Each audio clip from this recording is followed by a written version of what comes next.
പിതാവിന്റെയും പുത്രന്റെയും പരിശുദ്ധാത്മാവിന്റെയും നാമത്തിൽ പരിശുദ്ധ അമ്മേ, ദൈവമാതാവേ, കൃപാസനത്തിലൂടെ ഞങ്ങൾക്കും ഞങ്ങളുടെ ദേശത്തിനും അമ്മ മധ്യസ്ഥം തേടി തന്ന എല്ലാ അനുഗ്രഹങ്ങൾക്കും കൃപകൾക്കും ഞങ്ങളിപ്പോൾ ഹൃദയം നിറഞ്ഞ നന്ദി പറയുന്നു.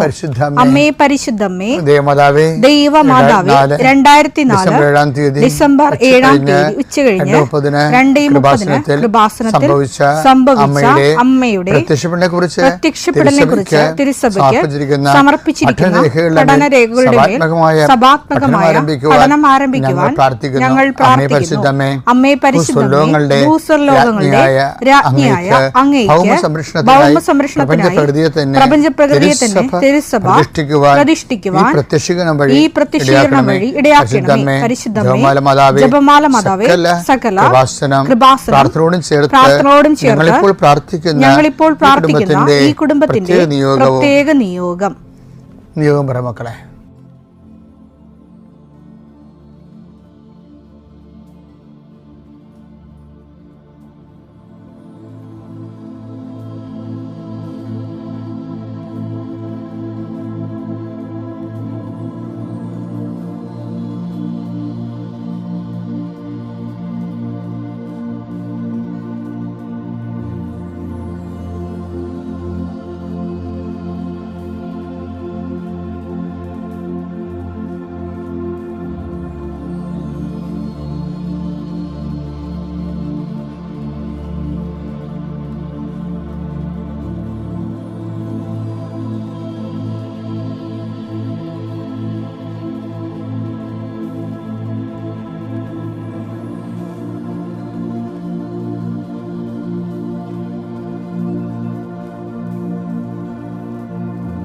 അമ്മയുടെ പ്രത്യക്ഷീകരണത്തിന്റെ ഈ അനുഗ്രഹവേളയിൽ ഞങ്ങൾക്ക് സാധിച്ചു തരുവാൻ കനിയണമേ. ആമേൻ. വിശ്വാസ പ്രമാണം. സർവശക്തനായ പിതാവും ആകാശത്തിന്റെയും ഭൂമിയുടെയും സൃഷ്ടാവുമായ ദൈവത്തിൽ ഞാൻ വിശ്വസിക്കുന്നു. അവിടുത്തെ ഏകപുത്രനും ഞങ്ങളുടെ കർത്താവുമായ ഈശോ മിശിഹായിലും ഞാൻ വിശ്വസിക്കുന്നു. ഈ പുത്രൻ പരിശുദ്ധാത്മാവിനാൽ ഗർഭസ്ഥനായി കന്യകാമറിയത്തിൽ നിന്ന് പിറന്ന് പൊന്തിയോസ് പീലാത്തോസിന്റെ കാലത്ത് പീഡകൾ സഹിച്ച് കുരിശിൽ തറയ്ക്കപ്പെട്ട് മരിച്ച് അടക്കപ്പെട്ട് പാതാളങ്ങളിൽ ഇറങ്ങി മരിച്ചവരുടെ ഇടയിൽ നിന്ന് 3-ാം നാൾ ഉയർത്ത് സ്വർഗത്തിലേക്ക് എഴുന്നള്ളി സർവശക്തിയുള്ള പിതാവായ ദൈവത്തിന്റെ വലതുഭാഗത്തിരിക്കുന്നു. അവിടെ നിന്ന് ജീവിക്കുന്നവരെയും മരിച്ചവരെയും വിധിക്കുവാൻ വരുമെന്നും ഞാൻ വിശ്വസിക്കുന്നു. പരിശുദ്ധാത്മാവിലും ഞാൻ വിശ്വസിക്കുന്നു. വിശുദ്ധ കത്തോലിക്കാ സഭയിലും പുണ്യവാന്മാരുടെ ഐക്യത്തിലും പാപങ്ങളുടെ മോചനത്തിലും ശരീരത്തിന്റെ ഉയർപ്പിലും നിത്യമായ ജീവിതത്തിലും ഞാൻ വിശ്വസിക്കുന്നു. ആമേൻ. സുഖസ്ഥനായ ഞങ്ങളുടെ പിതാവേ, അങ്ങയുടെ നാമം പൂജിതമാകണമേ. അങ്ങയുടെ രാജ്യം വരണമേ. അങ്ങയുടെ തിരുമനസ് സ്വർഗത്തിലെ പോലെ ഭൂമിയിലും ആകണമേ. അന്നു വേണ്ടുന്ന ആഹാരം ഇന്ന് ഞങ്ങൾക്ക് തരണമേ. ഞങ്ങളോട് തെറ്റ് ചെയ്യുന്നവരോട് ഞങ്ങൾ ക്ഷമിക്കുന്നത് പോലെ ഞങ്ങളുടെ തെറ്റുകൾ ഞങ്ങളോടും ക്ഷമിക്കണമേ.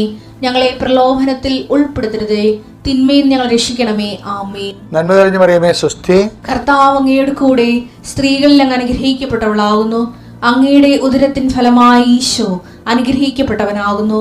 പരിശുദ്ധ മറിയമേ, തമ്പുരാന്റെ അമ്മേ, പാപികളായ ഞങ്ങൾക്ക് വേണ്ടി ഇപ്പോഴും ഞങ്ങളുടെ മരണസമയത്തും തമ്പുരാനോട് അപേക്ഷിക്കണമേ. ആമേൻ. കർത്താവേ, നിന്റെ ഉന്നതമായ നാമത്തിന് സ്തോത്രം ചെയ്യുന്നു. കർത്താവേ, നിന്റെ വിശുദ്ധ പൗരോഹിത്യത്തെ മഹത്വപ്പെടുത്തണമേ. കർത്താവെ, സഭയിലുള്ള സാന്നിധ്യം പ്രകടമാക്കണമേ. 40 വർഷം ഞാൻ അർപ്പിച്ച കുർബാനയുടെ യോഗ്യതയാണ്. കൃപാസ്ഥാനത്താരെ ജീവനോടെ പ്രത്യക്ഷപ്പെട്ട മാതാവിൻ്റെ പ്രത്യക്ഷീകരണത്തിൻ്റെ യോഗ്യതയാൽ അൾത്താരയിൽ നടന്ന 10,000-കണക്കിന് ആരാധന ശക്തിയാൽ ദൈവവേദനെ മനസ്സ്, ശരീരം, ആരോഗ്യം ഏതെല്ലാം മേഖലകളിൽ എൻ്റെ മക്കൾ ഇന്ന് ഞെരുങ്ങുകയോ വിഷമിക്കുകയോ ചെയ്യുന്നുണ്ടെങ്കിൽ കർത്താവിൻ്റെ രക്തം നിങ്ങൾ തളിക്കപ്പെടട്ടെ. യേശുവിൻ്റെ നാമത്തിൽ വിങ്ങുന്ന മനസ്സാണ് നിങ്ങളുടെ എങ്കിൽ സാമ്പത്തിക തകർച്ച ഉള്ളത് കാരണം, ചെയ്തുകൊണ്ടിരിക്കുന്ന കാര്യങ്ങൾ മുടങ്ങിപ്പോയത് കാരണം, വരുമാന സ്രോതസ് അടഞ്ഞു പോയത് കാരണം, പഠിക്കേണ്ട കാര്യങ്ങളും വിസ പ്രോസസ്സിങ്ങും നാട്ടിലുള്ള പരീക്ഷകളും ടെസ്റ്റുകൾ പരീക്ഷ ഫലങ്ങൾ പ്രതീക്ഷിക്കുന്നവരെ എൻ്റെ വിഷയത്തിന് PSC ടെസ്റ്റ് പിടിച്ചെന്നെങ്കിലും ആഗ്രഹിക്കുന്നവരെ, അതെല്ലാം ഈ ഒറ്റ പ്രാർത്ഥനയുടെ ദൈവത്തിലെ നിന്നെ ഏറ്റെടുക്കുകയും നിൻ്റെ ആവശ്യങ്ങൾ അറിഞ്ഞ് നിന്നെ സന്ധിക്കുകയും ചെയ്യും. നീ കടം കൊടുത്തിട്ടുള്ളവർ, അത് കിട്ടാത്തവർ, നിന്നോട് കടം വാങ്ങിച്ചിട്ടുള്ളവർ, അത് തരാത്തവർ, എല്ലാം കൊണ്ട് നീ ഞെരുങ്ങുന്ന വിഷയങ്ങളെല്ലാം കൃപാസാൽത്താരെ ജീവനോടെ പ്രത്യക്ഷപ്പെട്ട പരിശുദ്ധ അമ്മ നിൻ്റെ ഇന്നിൻ്റെ സങ്കടങ്ങളെ കണ്ണുനീരിനെ ഏറ്റെടുക്കുകയും എൻ്റെ ഈശോയുടെ നാമത്തിൽ ഞാൻ നിന്നെ ആശീർവദിക്കുകയും നീ ശക്തിപ്പെട്ട് രാത്രി തിരിച്ചെത്തുന്നവരെ കർത്താവിൻ്റെ കൃപ നിന്നെ പിന്തുടരട്ടെ. പിതാമ്പുത്രനും പരിശുദ്ധാത്മാശ്രയിച്ച് നീക്കുവാമേ. വിശ്വാസത്തിന് 3 ഘടകങ്ങളുണ്ട്. ഒന്ന് വിശ്വാസത്തിൻ്റെത് വിശ്വാസ കൈമാറ്റം. കർത്താവിനെ അറിയാത്തവരെ അറിയിക്കണം, അറിഞ്ഞവരെ ആഴപ്പെടുത്തണം. പിന്നെ അത് പ്രൊഫഷൻ ഓഫ് ഫെയ്ത്ത്, മറ്റുള്ള മുമ്പിൽ കർത്താവിനെ ഏറ്റു പറയണം. ഇപ്പോൾ കരിസ്മാറ്റിക് മേഖലയിൽ വന്നപ്പോൾ കുറച്ച് ഏറ്റുപറച്ചിൽ കൂടിയിട്ടുണ്ട്. അത് ഒരു മറ്റ് പല മിഷൻ പ്രവർത്തനങ്ങളെക്കാളും വ്യത്യസ്തമായിട്ട് കരിസ്മാറ്റിക്കിന് അതിന് തീവ്രമായ അഭിഷേകം കിട്ടിയവർ ഏറ്റു പറയാൻ വേണ്ടി കുറച്ച് വന്നിട്ടുണ്ട്. അതുപോലെ തന്നെ ഉപവിപ്രവർത്തനങ്ങൾ, സുവിശേഷ പ്രവർത്തനങ്ങൾ. ഇപ്പോൾ ഉടമ്പടിയുടെ കാലം വന്നപ്പോൾ വിശ്വാസ പ്രയോഗങ്ങൾ വന്നു. നമ്മുടെ വിശ്വാസ പ്രൊഫഷണൽ ഫെയ്ത്തിൻ്റെ തന്നെ ഒത്തിരി എക്സ്പ്രഷൻ രൂപങ്ങൾ വന്നു.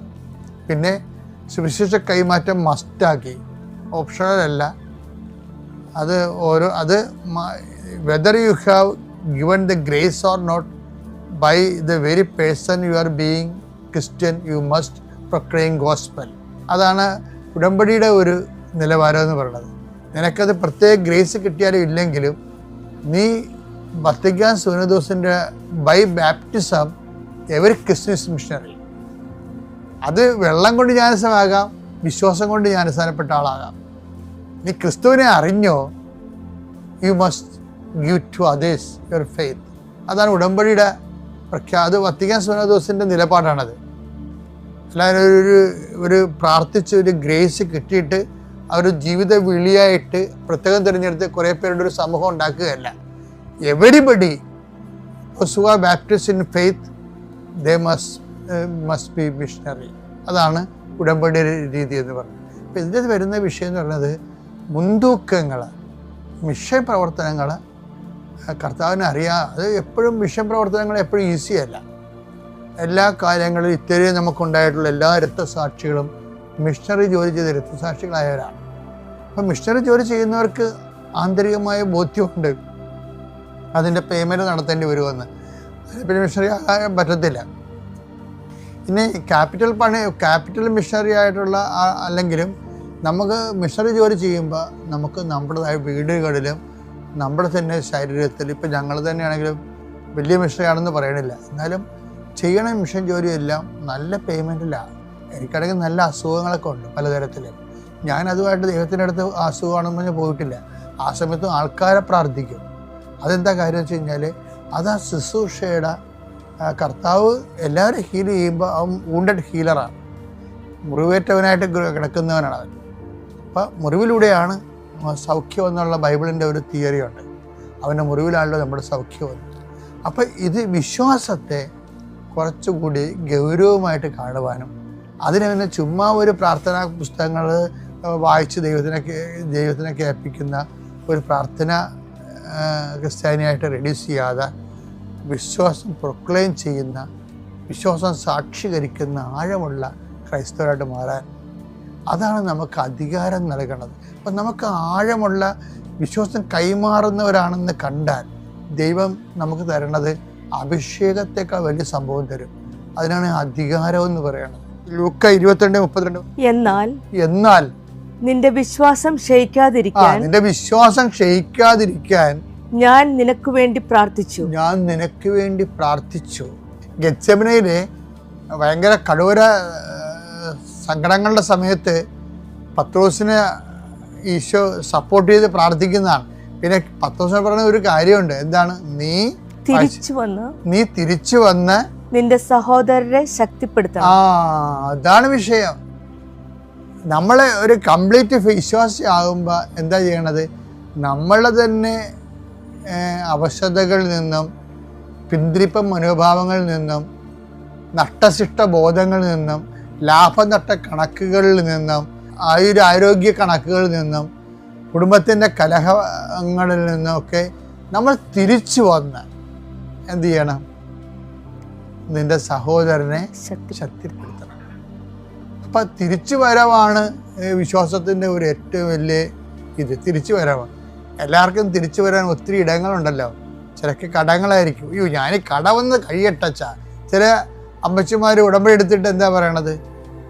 അച്ഛാ ഉടമ്പടിയേ എൻ്റെ മകളെ പ്രസവിക്കാൻ വേണ്ടി വന്ന് നിൽക്കുക, അപ്പോൾ അവളൊന്ന് പ്രസവിച്ച് പോയിട്ട് 90 ദിവസം കഴിഞ്ഞിട്ട് ഞാൻ പച്ചത്തിരി നിലത്തിലേക്ക് കത്തിക്കാമെന്ന് വിചാരിച്ച്. അപ്പോൾ അങ്ങനെ തിരിയൊക്കെ വെച്ചുകൊണ്ടിരിക്കുകയാണ്. അവർ ഉടമ്പടി എടുത്തിടണം. പക്ഷെ അതല്ല, അങ്ങനെ പല ഉത്തരവാദിത്തങ്ങളും ഉണ്ടാകും. അതിൽ നിന്നും നീ തിരിച്ചു വരണം. എന്താണ് അതങ്ങനെ അതിൻ്റെ രീതിയിൽ തന്നെ നമ്മൾ ചെയ്തുകൊണ്ടിരിക്കുമ്പോഴും നമ്മളുടെ സഹോദരങ്ങളെ ശക്തിപ്പെടുത്താൻ നീ തിരിച്ചു വരണം. അതാൻ്റെ ഏറ്റവും വലിയ വാക്കാണ്, നീ തിരിച്ചു വന്ന് നിൻ്റെ സഹോദരങ്ങളെ ശക്തിപ്പെടുത്തണം. നിന്റെ ഉത്തരവാദിത്തങ്ങളിൽ നിന്നും അതുള്ളപ്പോൾ തന്നെ കർത്താവിന് വേണ്ടി മറ്റുള്ളവരെ ശക്തിപ്പെടുത്താൻ, വിശ്വാസം ഉയർത്താൻ ഒരു തിരിച്ചുവരവ് ദൈവം പ്രതീക്ഷിക്കുന്നുണ്ട്. ദൈവനാമത്തിന് മാത്രം ഉണ്ടായിരിക്കട്ടെ. എൻ്റെ പേര് ജോസ്. ഞാൻ തൃശ്ശൂർ ജില്ലയിലെ മണ്ണമ്പേട്ടയിൽ നിന്ന് വരുന്നു. ഞാൻ ജോലി ചെയ്തത് ഗൾഫിലാണ്, ഒരു റിഫൈനറിൽ. ഞാൻ ഉടമ്പടി എടുക്കാനുണ്ടായ സാഹചര്യം എനിക്ക് നല്ലൊരു ജോലി ലഭിക്കുന്നതിന് വേണ്ടിയിട്ടായിരുന്നു. ഞാൻ ഉടമ്പടി എടുത്തത് 19/4/2023 ഞാൻ കൊറോണ സമയത്ത് എൻ്റെ ജോലി നഷ്ടപ്പെട്ടിരുന്നു. ഞാനൊരു 1.25 കൊല്ലത്തോളം ഞാൻ ഇവിടെ ജോലിയില്ലാതെ നാട്ടിൽ പല ഇൻ്റർവ്യൂകൾ അറ്റൻഡ് ചെയ്തു. പക്ഷേ ഒന്നും എനിക്ക് ലഭിക്കുന്നുണ്ടായില്ല, പല കാരണങ്ങൾ കൊണ്ട്. ഒന്ന്, എൻ്റെ ഏജ് ഇത്തിരി ഓവറായിരുന്നു, 50+ ഉണ്ടായിരുന്നു എൻ്റെ ഏജ്. അതുകൊണ്ട് പലരും പറഞ്ഞിരുന്നു ജോലി ലഭിക്കാൻ സാധ്യത കുറവാണെന്ന്. പക്ഷേ എൻ്റെ വൈഫ് മുന്നേ ഇവിടെ ഉടമ്പടി എടുത്തിരുന്നു. എന്നോട് പല പ്രാവശ്യം പറഞ്ഞിട്ടുണ്ടായിരുന്നു വന്ന് ഉടമ്പടി എടുക്ക്, അപ്പോൾ ജോലി ലഭിക്കും എന്നുള്ളത്. പക്ഷേ ഞാൻ എൻ്റെ ഒരു വിശ്വാസം, എൻ്റെ ഒരു കൺസെപ്റ്റും മാതാവും ദൈവവും നമ്മുടെ എല്ലാ പള്ളികളിലും ഉണ്ട്. നമ്മൾ ഇവിടെ പ്രത്യേകിച്ച് ഇവിടെ വന്നിട്ട് നമ്മൾ ഉടമ്പടി എടുക്കേണ്ട ആവശ്യം ഇല്ല എന്നുള്ളതായിരുന്നു എൻ്റെ ഒരു ചിന്താഗതി. പക്ഷേ ഇൻ്റർവ്യൂ ഒന്നും വിളിക്കാണ്ടായപ്പോൾ ഞാൻ പിന്നെ ഇവിടെ വന്ന് പ്രാർത്ഥിക്കുകയും വൈഫിൻ്റെ കൂടെ വരികയും ഇവിടെ വന്ന് പ്രാർത്ഥിക്കുകയും ചെയ്തു. ഞാനിവിടെ വന്ന് പ്രാർത്ഥിച്ച് സെയിം ടൈം ഞാനിവിടെ പുറത്തേക്ക് കടന്ന സമയത്ത് തന്നെ എനിക്കൊരു കോള് കിട്ടി. നിങ്ങളുടെ ഇൻ്റർവ്യൂ സെലക്റ്റഡ് ആണ്, നിങ്ങൾക്ക് താല്പര്യം ഉണ്ടെന്നുണ്ടെങ്കിൽ ജോയിൻ ചെയ്യാമെന്ന് പറഞ്ഞിട്ട് നല്ലൊരു സാലറി പാക്കേജാണ് അവർ ഓഫർ ചെയ്തത്. അങ്ങനെ അതൊരു വലിയൊരു അനുഗ്രഹമായിട്ട് കരുതുന്നു ഞാൻ. അതുപോലെ തന്നെ ആ സാലറി നല്ല സാലറി ഉണ്ടായിരുന്നു. അത് കഴിഞ്ഞ് അവിടെ പോയി, അവിടെ ഞങ്ങളുടെ പൊസിഷനിൽ ഞങ്ങൾക്കൊരു അവരൊരു ചെറിയൊരു പ്രശ്നം ഉണ്ടായിരുന്നു. ഞങ്ങൾ പറഞ്ഞ പൊസിഷനിലല്ല അവിടെ ചെന്നപ്പോൾ അവർ ഞങ്ങൾക്ക് തന്നത്. ഞങ്ങൾ ടെക്നിക്കൽ ഇതിലായിരുന്നു ഞങ്ങളെ ഓഫർ ചെയ്തിരുന്നത്. അവിടെ ചെന്നപ്പോൾ അത് റിലീവർ പോസ്റ്റിലാണ് അവർ തന്നിരുന്നത്. അപ്പോൾ ഞങ്ങൾ പലപ്പോഴും പറഞ്ഞു അത് നിങ്ങൾ ഇൻ്റർവ്യൂ ചെയ്തത് ടെക്നിക്കൽ പോസ്റ്റിലാണ്, റിലീവർ പോസ്റ്റിലല്ല. അപ്പോൾ അവർ പറഞ്ഞത് റിലീവർ പോസ്റ്റ് ഇപ്പോൾ ഉള്ളൂ, അത് ഇത് കഴിഞ്ഞിട്ട് ഇനി അത് ടെക്നിക്കൽ പോസ്റ്റ് വരുള്ളൂ എന്ന് പറഞ്ഞു. ഞാനത് കഴിഞ്ഞിട്ട് 1 വർഷം കഴിഞ്ഞിട്ട് ഇവിടെ വന്നു. ഞാനിവിടെ വന്ന് ഉടമ്പടി പുതുക്കി. സെയിം ആ ഒരു മാസം തന്നെ ഞാൻ പിന്നെ ഒന്നും പറഞ്ഞിരുന്നില്ല. ഞാനിവിടെ നാട്ടിലായിരുന്നു. ഞാൻ തിരിച്ചു ചെന്നപ്പോൾ എന്നോട് പറഞ്ഞത് നിങ്ങളുടെ എല്ലാവരുടെയും പൊസിഷൻ ചേഞ്ച് ആയിട്ടുണ്ട്, സാലറി ഓഫറെല്ലാം പഴയ ഇതിലേക്ക് അതിലും നല്ല സാലറി ഓഫർ പുതുക്കി കിട്ടി. അതുപോലെ അത് എന്നോട് ഞാൻ ചെന്നപ്പോൾ എന്നോട് സൂപ്പർവൈസർ പറഞ്ഞത് നിൻ്റെ ഒരു ആളുടെ ഇതുകൊണ്ടാണ് മറ്റുള്ളവർക്കും അത് ഉപകാരമായതെന്നുള്ളതാണ് എന്നോട് പറഞ്ഞത്. അപ്പോൾ ഞാൻ വിചാരിക്കുന്നത് ഞാൻ എന്നാണോ അവിടെ സാലറി ഉടമ്പടി പുതുക്കാൻ വന്നത് ആ സെയിം മന്തിലാണ് അവിടെ ഞങ്ങളുടെ പൊസിഷനെല്ലാം ചേഞ്ച് ആയത്, സാലറി ഇൻക്രീസ് ആയി കിട്ടി. അതുപോലെ തന്നെ രണ്ടാമതുണ്ടായിരുന്നത് ഞങ്ങളുടെ മെഡിക്കലുണ്ട്. ഞാൻ റിഫൈനറിലാണ് ജോലി ചെയ്യുന്നത്. അപ്പോൾ എല്ലാ വർഷത്തിലും ഞങ്ങൾക്ക് മെഡിക്കലുണ്ട്, പീരിയോഡിക് മെഡിക്കൽ എക്സാം. ഞാൻ 2 പ്രാവശ്യം അതിനകത്ത് ഫെയിലായിപ്പോയി. അപ്പോൾ എന്നോട് പലരും പറഞ്ഞു പല തരത്തിലുള്ള ഇതിൻ്റെ എളുപ്പവഴികളുണ്ട്, നീ അത് അതേപോലെ ചെയ്യാൻ പറഞ്ഞു. ഞാൻ പറഞ്ഞു ഞാൻ ഉടമ്പടിയിലാണ്, എനിക്കങ്ങനെ ചെയ്യാൻ പറ്റില്ല എന്ന് പറഞ്ഞു. അങ്ങനെ ഞാൻ തൈലവും ഉപ്പ് ഉപയോഗിച്ച് ഞാൻ മെഡിക്കൽ ടെസ്റ്റ് 3ാമത് ടെസ്റ്റിന് പോയി. ഭാഗ്യം എന്ന് പറയട്ടെ, അത് പാസ്സായി. അപ്പോൾ എന്നോട് ഡോക്ടർ ചോദിച്ചു ഇതെങ്ങനെയാണ് പാസ്സായി എന്നുള്ളത്. അപ്പോൾ ഞാൻ പറഞ്ഞു എനിക്കറിയില്ല, അത് ദൈവത്തിൻ്റെ അനുഗ്രഹമായിരിക്കും എന്ന് പറഞ്ഞു. അയാളങ്ങനെ ഓക്കെ എന്ന് പറഞ്ഞു പോയി.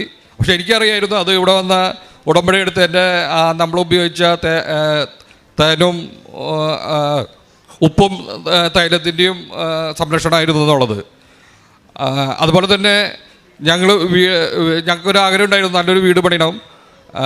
അപ്പോൾ അതിന് വേണ്ടിയിട്ട് ഞങ്ങൾ കുറച്ച് കാലങ്ങളായി ഞങ്ങൾ പരിശ്രമിക്കുന്നത് നല്ലൊരു വീട് പണിയണം എന്നുള്ളത്. അപ്പോൾ ഞങ്ങൾ സാമ്പത്തികമായിട്ട് വലിയ പ്രശ്നങ്ങളില്ല, പക്ഷെ എന്നാലും നല്ലൊരു വീട് പണിയുമ്പോൾ അതിൻ്റേതായിട്ടുള്ള ചില ബുദ്ധിമുട്ടുകളൊക്കെ ഉണ്ട്. അപ്പോൾ 2 പ്ലോട്ടുണ്ട് എനിക്ക്.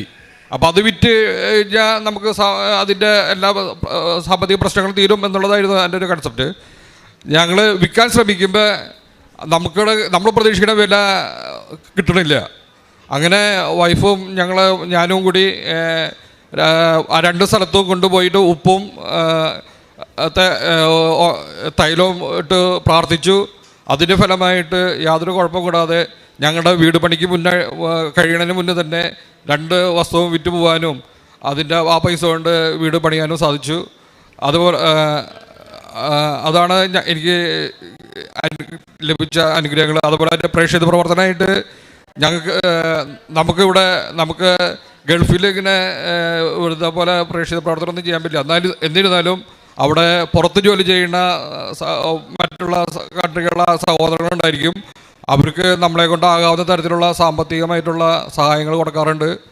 അതുപോലെ തന്നെ പള്ളിയിൽ ചില പറ്റാവുന്ന സമയങ്ങളിൽ എന്നെ കൊണ്ട് സാധിക്കാവുന്ന സമയങ്ങളെല്ലാം പോയി സഹായിക്കാറുണ്ട്, പള്ളി ക്ലീൻ ചെയ്യാനും മറ്റുള്ള കാര്യത്തിനൊക്കെ ആയിട്ട്. അതുപോലെ പ്രേക്ഷിത പ്രവർത്തനമായിട്ട് ഇവിടുത്തെ പത്രം നാട്ടിലും അതുപോലെ തന്നെ ഗൾഫിലും കൊണ്ടുപോയി കൊടുക്കാറുണ്ട്. ഇത്രയും അനുഗ്രഹം നൽകിയ അമ്മയ്ക്കും തിരുക്കുമാരനും അമ്മയ്ക്കും 1000 നന്ദി പറയുന്നു. സങ്കീർത്തനങ്ങൾ 66, 19, 20 തിരുവചനങ്ങൾ. ദൈവം കേട്ടിരിക്കുന്നു, എൻ്റെ പ്രാർത്ഥനയുടെ സ്വരം അവിടുന്ന് ശ്രദ്ധിച്ചിരിക്കുന്നു. ദൈവം വാഴ്ത്തപ്പെടട്ടെ. അവിടുന്ന് എൻ്റെ പ്രാർത്ഥന തള്ളിക്കളഞ്ഞില്ല, അവിടുത്തെ കാരുണ്യം എന്നിൽ നിന്ന് എടുത്തു കളഞ്ഞില്ല.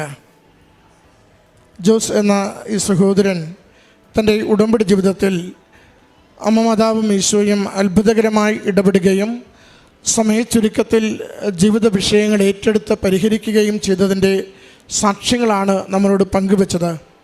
സഹോദരൻ കൃപാസനത്തിൽ വരുന്നത് കോവിഡിന് ശേഷം വർഷത്തോളം ഏതാണ്ട് വിദേശത്തു നിന്ന് മടങ്ങി വന്ന് മറ്റൊരു ജോലി കിട്ടാതെ ഏറെ ക്ലേശത്തിലൂടെ പോയ അവസരത്തിലാണ്. സഹോദരൻ പറയുന്നുണ്ട്, കൃപാസനത്തിലെത്തി പ്രാർത്ഥിച്ച ദിവസം തന്നെ ഇൻ്റർവ്യൂ വരികയും അതങ്ങനെ വിദേശത്തേക്ക് പോകുവാനുള്ള വഴി തുറക്കുകയും ചെയ്തു. നമ്മളതാണ് ഉടമ്പടി ജീവിതം ഉടനടി പരിഹാരം എന്ന് പറയുന്നത്. അത് മകൻ്റെ ജീവിതത്തിൽ ആകസ്മികമായി സംഭവിച്ച ഒന്നല്ല എന്ന് ഉറപ്പിക്കുന്നതിന് രണ്ടാമത്തെ ഒരു അനുഭവം കൂടി ചേർത്ത് കൊടുത്തു. അത് അവിടെ ചെന്നത് ട്രേഡ് മാറിയാണ് അവിടെ ജോലിക്ക് വേണ്ടി അവർ എടുത്തത്. ടെക്നിക്കൽ ഡിപ്പാർട്ട്മെൻറ്റിലേക്കല്ല എടുത്തത്. അത് അവിടെ ആവശ്യപ്പെട്ടിരുന്നു, പക്ഷേ അവിടെ യാതൊരു തരത്തിലും ചെവിക്കൊള്ളുകയോ ഒരു പരിഹാരമുണ്ടാവുകയോ ഒന്നും ചെയ്തില്ല. എന്നാൽ തിരികെ ഇവിടെ എത്തി ഉടമ്പടി പുതുക്കി അമ്മയുടെ കരങ്ങളിലേക്ക് ആ നിയോഗം കൊടുത്ത് തിരികെ ചെല്ലുമ്പോൾ അറിയുന്നത് തൻ്റേത് മാത്രമല്ല, തന്നെപ്പോലെ ആരൊക്കെ ഇങ്ങനെ ട്രേഡ് മാറി അവിടെ പല വിധത്തിലുള്ള ജോലികളിൽ ഏർപ്പെട്ടിരുന്നുവോ അവർ എല്ലാവരെയും ഏതേത് ട്രേഡുകളിലേക്ക് വന്നോ അതാത് ഫീൽഡുകളിലേക്ക് നിയോഗിച്ചുകൊണ്ടും സാലറി ഹൈക്ക് കൊടുത്തുകൊണ്ടും അവരുടെ എല്ലാവരുടെയും ജീവിതം സുരക്ഷിതമാക്കിയെന്ന്. അത് തന്നെയാണ് അവിടുത്തെ മേലുദ്യോഗസ്ഥൻ സഹോദരനോട് സൂചിപ്പിച്ചതും. ജോസിൻ്റെ ഒരാളുടെ പ്രാർത്ഥന കൊണ്ട് എല്ലാവരുടെയും ജീവിതം, എല്ലാവരുടെയും ജോലി സുരക്ഷിതമായി അനുഗ്രഹിക്കപ്പെട്ടുവെന്ന്. അവിടെയും ഉടമ്പടി പുതുക്കിയ ഉടനെ ഉടമ്പടി പുതുക്കുവാൻ ഈ ആലയത്തിൽ വന്ന ആ ദിവസങ്ങളിൽ തന്നെയാണ് അമ്മ മാതാവ്, സഞ്ചാരി മാതാവ് മകന് അവിടെ സമർപ്പിച്ച് നേരിട്ട് പറഞ്ഞ അധികാരികൾ കേൾക്കാതിരുന്നത് ദൈവസന്നിധിയിലേക്ക് ഏൽപ്പിച്ചു കൊടുക്കുമ്പോൾ അത് ദൈവികമായ ഇടപെടലുകളിലൂടെ യാതൊരു സമ്മർദ്ദവും യുദ്ധവുമില്ലാതെ, യാതൊരു കലഹവും സമരവുമില്ലാതെ ആ വിഷയങ്ങൾ വളരെ ശാന്തമായി പരിഹരിച്ചുകൊണ്ട് ജീവിതത്തെ സുരക്ഷിതമാക്കുന്നത് ഈ അൾത്താരയിൽ സാക്ഷ്യപ്പെടുത്തുന്നത്. ഉടമ്പടി ജീവിതം ഉടനടി പരിഹാരമെന്ന് നമ്മൾ പറയുന്നത് അതുകൊണ്ടാണ്. ഉടമ്പടി നമ്മൾ എടുക്കുവാൻ വരുന്ന ദിവസം ഉടമ്പടി പുതുക്കുമ്പോൾ അമ്മയുടെ കരങ്ങളിലേക്ക് ആഗ്രഹത്തോടും ശരണത്തോടും കൂടി ഒരു നിയോഗം സമർപ്പിച്ചു കൊടുക്കുമ്പോൾ പൂർണ്ണമായ മനസ്സ്, പൂർണ്ണമായ വിശുദ്ധിയോടുകൂടി ദൈവം ഇടപെടുകയും സഹായിക്കുകയും ചെയ്യും എന്ന പ്രത്യാശയോടുകൂടിയാണ് ഒരു നിയോഗം ഏൽപ്പിച്ചു കൊടുക്കുന്നതെങ്കിൽ നാം ദൈവത്തെ കണ്ടുമുട്ടുവാൻ ആഗ്രഹിക്കുന്ന നിമിഷം തന്നെ ദൈവം നമ്മുടെ ജീവിതത്തെ എടുത്തുയർത്തി അനുഗ്രഹിക്കുമെന്ന് വാക്കുകളിലൂടെ സാക്ഷ്യപ്പെടുത്തുകയാണ്. അതെപ്പോഴും ദൈവത്തിന് താമസമൊന്നുമില്ല. ദൈവം നമ്മളെ ഇങ്ങനെ വലിപ്പിക്കുന്ന പ്രകൃതമൊന്നും ദൈവത്തിനില്ല. നമ്മൾ റൂട്ട് ക്ലിയറാണോ, നമ്മുടെ ജീവിതം ക്ലിയറാണോ, ദൈവസന്നിധിയിലേക്ക് നാം ഉയർത്തുന്ന നിയോഗത്തിന് കൗശലങ്ങളില്ല, കലർപ്പുകളില്ല, അത് വിശുദ്ധമാണോ, ദൈവം അത് ഏറ്റെടുക്കുകയും നമുക്കത് അനുഗ്രഹത്തിന് കാരണമാക്കി മാറ്റുകയും ചെയ്യും. അതിൻ്റെ സാക്ഷ്യമാണ് ഈ സഹോദരൻ സൂചിപ്പിക്കുന്നത്. നേർച്ചവസ്തുക്കൾ എപ്പോഴും വിശ്വാസ പ്രഖ്യാപനത്തിൻ്റെ അടയാളമായി ഞാൻ അധരം കൊണ്ട് കർത്താവിനെ ഏറ്റുപറയുകയും ദൈവം അവനെ മരിച്ചവരിൽ നിന്ന് ഉയർപ്പിച്ചുവെന്ന് ഹൃദയത്തിൽ ആത്മാവിൽ വിശ്വസിച്ചുകൊണ്ട് ആ യേശുവിൻ്റെ ശക്തിയാൽ എൻ്റെ ജീവിതത്തിൽ ഇപ്പോഴുള്ള ഏത് പ്രശ്നവും, ഏത് ജീവിതത്തിൻ്റെ കലഹവും പ്രതിസന്ധിയും അത് മാറിപ്പോകുമെന്ന ബോധ്യത്തോടു കൂടിയാണ് ഓരോ നേർച്ച വസ്തുവും നമ്മൾ ഉടമ്പടിയിൽ ഉപയോഗിക്കുന്നത്. സഹോദരൻ പറയുന്നുണ്ട്, അപ്രകാരം ഞാൻ നേർച്ച വസ്തു ഉപയോഗിക്കുമ്പോഴൊക്കെയും എൻ്റെ ദൈവനാമത്തെ മഹത്വപ്പെടുത്തി ചെയ്യുന്നത് കൊണ്ട് എനിക്കത് ദൈവാനുഗ്രഹത്തിന് കാരണമായിരുന്നു. വീട് വയ്ക്കുന്ന വിഷയത്തെക്കുറിച്ചും സൂചിപ്പിച്ചു. അതിന് പണം ശരിയാകണമെങ്കിൽ 1-2 ചെറിയ പ്ലോട്ട് വിറ്റുപോകണം. എത്ര നോക്കിയിട്ടും വില കുറച്ച് മാത്രമേ പറയുന്നുള്ളൂ. ഭാര്യയും ഭർത്താവും കൂടി അവിടെ പോയി ഉടമ്പടി ഒപ്പിട്ട് പ്രാർത്ഥിക്കുന്നു. വീട് പണി തീരുന്നതിന് മുമ്പ് മുഴുവൻ ക്ലേശവും മാറിക്കൊണ്ട് അതിൻ്റെ വിൽപ്പന നടത്തിക്കൊണ്ട് അമ്മ മാതാവ് ആ ഭവന നിർമ്മാണത്തെ പൂർത്തീകരിച്ചതിനെയാണ് സന്തോഷത്തോടെ സാക്ഷ്യപ്പെടുത്തുന്നത്. പ്രിയമുള്ളവരെ, വ്യത്യസ്ത വിഷയങ്ങളുമായി അമ്മയുടെ അരികിലേക്ക് കണ്ണീരോടും ആകുലതയോടും കൂടിയാണ് നാം ഓരോരുത്തരും എത്തുന്നത്. പക്ഷേ അമ്മയുടെ അരികിൽ കൊടുക്കുവാൻ ഒറ്റ മനസ്സേ നമുക്കുള്ളൂ. എൻ്റെ എളിയ ജീവിതം അത് വിശുദ്ധിയോടുകൂടി ദൈവനാമത്തെ മഹത്വപ്പെടുത്തി കലർപ്പുകളില്ലാതെ നിൻ്റെ സന്നിധിയിൽ ഞാൻ ഏൽപ്പിച്ചു തരുന്നു. എൻ്റെ ജീവിതത്തെ നീ കാത്തുകൊള്ളണമേ എന്ന് പ്രാർത്ഥിക്കുവാൻ തയ്യാറാണെങ്കിൽ ദൈവശക്തി ജീവിത വിഷയത്തിന്മേൽ ഇറങ്ങി വരുന്നതും അത് അനുഗ്രഹമാകുന്നതും അനുഭവിക്കുവാനാകും. അതിൻ്റെ സാക്ഷ്യമാണ് ഉടനടി ദൈവം അനുഗ്രഹിക്കുന്നത്. നൃത്തവസ്തുക്കൾ വിശ്വാസത്തോടെ പ്രയോഗിക്കുമ്പോൾ അനുഗ്രഹമാകുന്നത് ഈ സഹോദരൻ ഈ അൾത്താരയിൽ സാക്ഷ്യപ്പെടുത്തിയത്. ദൈവകൃപയിൽ ആശ്രയിക്കാം. ദൈവശക്തി നമുക്ക് വേണ്ടി പ്രവർത്തിക്കും. നാം സംസാരിച്ച് തീർക്കുവാനാവാത്തതൊക്കെ ദൈവകരങ്ങളിലേക്ക് വിട്ടുകൊടുക്ക്. ദൈവം തൻ്റെ ദൂതരെ അയച്ച് സഞ്ചാരി മാതാവ് സ്ഥലത്തെത്തി നമുക്ക് വേണ്ടതെന്തോ അത് ക്രമീകരിക്കുവാൻ എപ്പോഴും സന്നദ്ധമായിരിക്കും. അമ്മ മാതാവിനും തിരുക്കുമാരനും നന്ദി പറഞ്ഞുകൊണ്ട് കരങ്ങളടിച്ച് ഈ സാക്ഷ്യം നമുക്ക് സമർപ്പിക്കാം. പരിശുദ്ധ അമ്മയ്ക്കും ഈശോയ്ക്കും പരിശുദ്ധ അമ്മയ്ക്കും 100,000 നന്ദി പറയുന്നു. എൻ്റെ പേര് ഷിജി ജെയ്സൺ. ഞാൻ മലയാറ്റൂരിനടുത്ത് നടുവട്ടം ഇടവകയിൽ നിന്ന് വരുന്നു.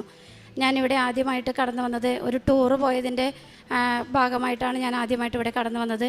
പിന്നെ എൻ്റെ ഹസ്ബൻഡ് വെറുതെ ഇവിടെ ഓരോരുത്തർ പറയുന്നത് കേട്ടപ്പോൾ എന്താ നടക്കണതെന്ന് നോക്കാൻ വേണ്ടി അങ്ങനെ ഞങ്ങൾ വന്നു. അപ്പോൾ ജസ്റ്റ് ഒരു ഉടമ്പടി എടുത്ത് പോയി.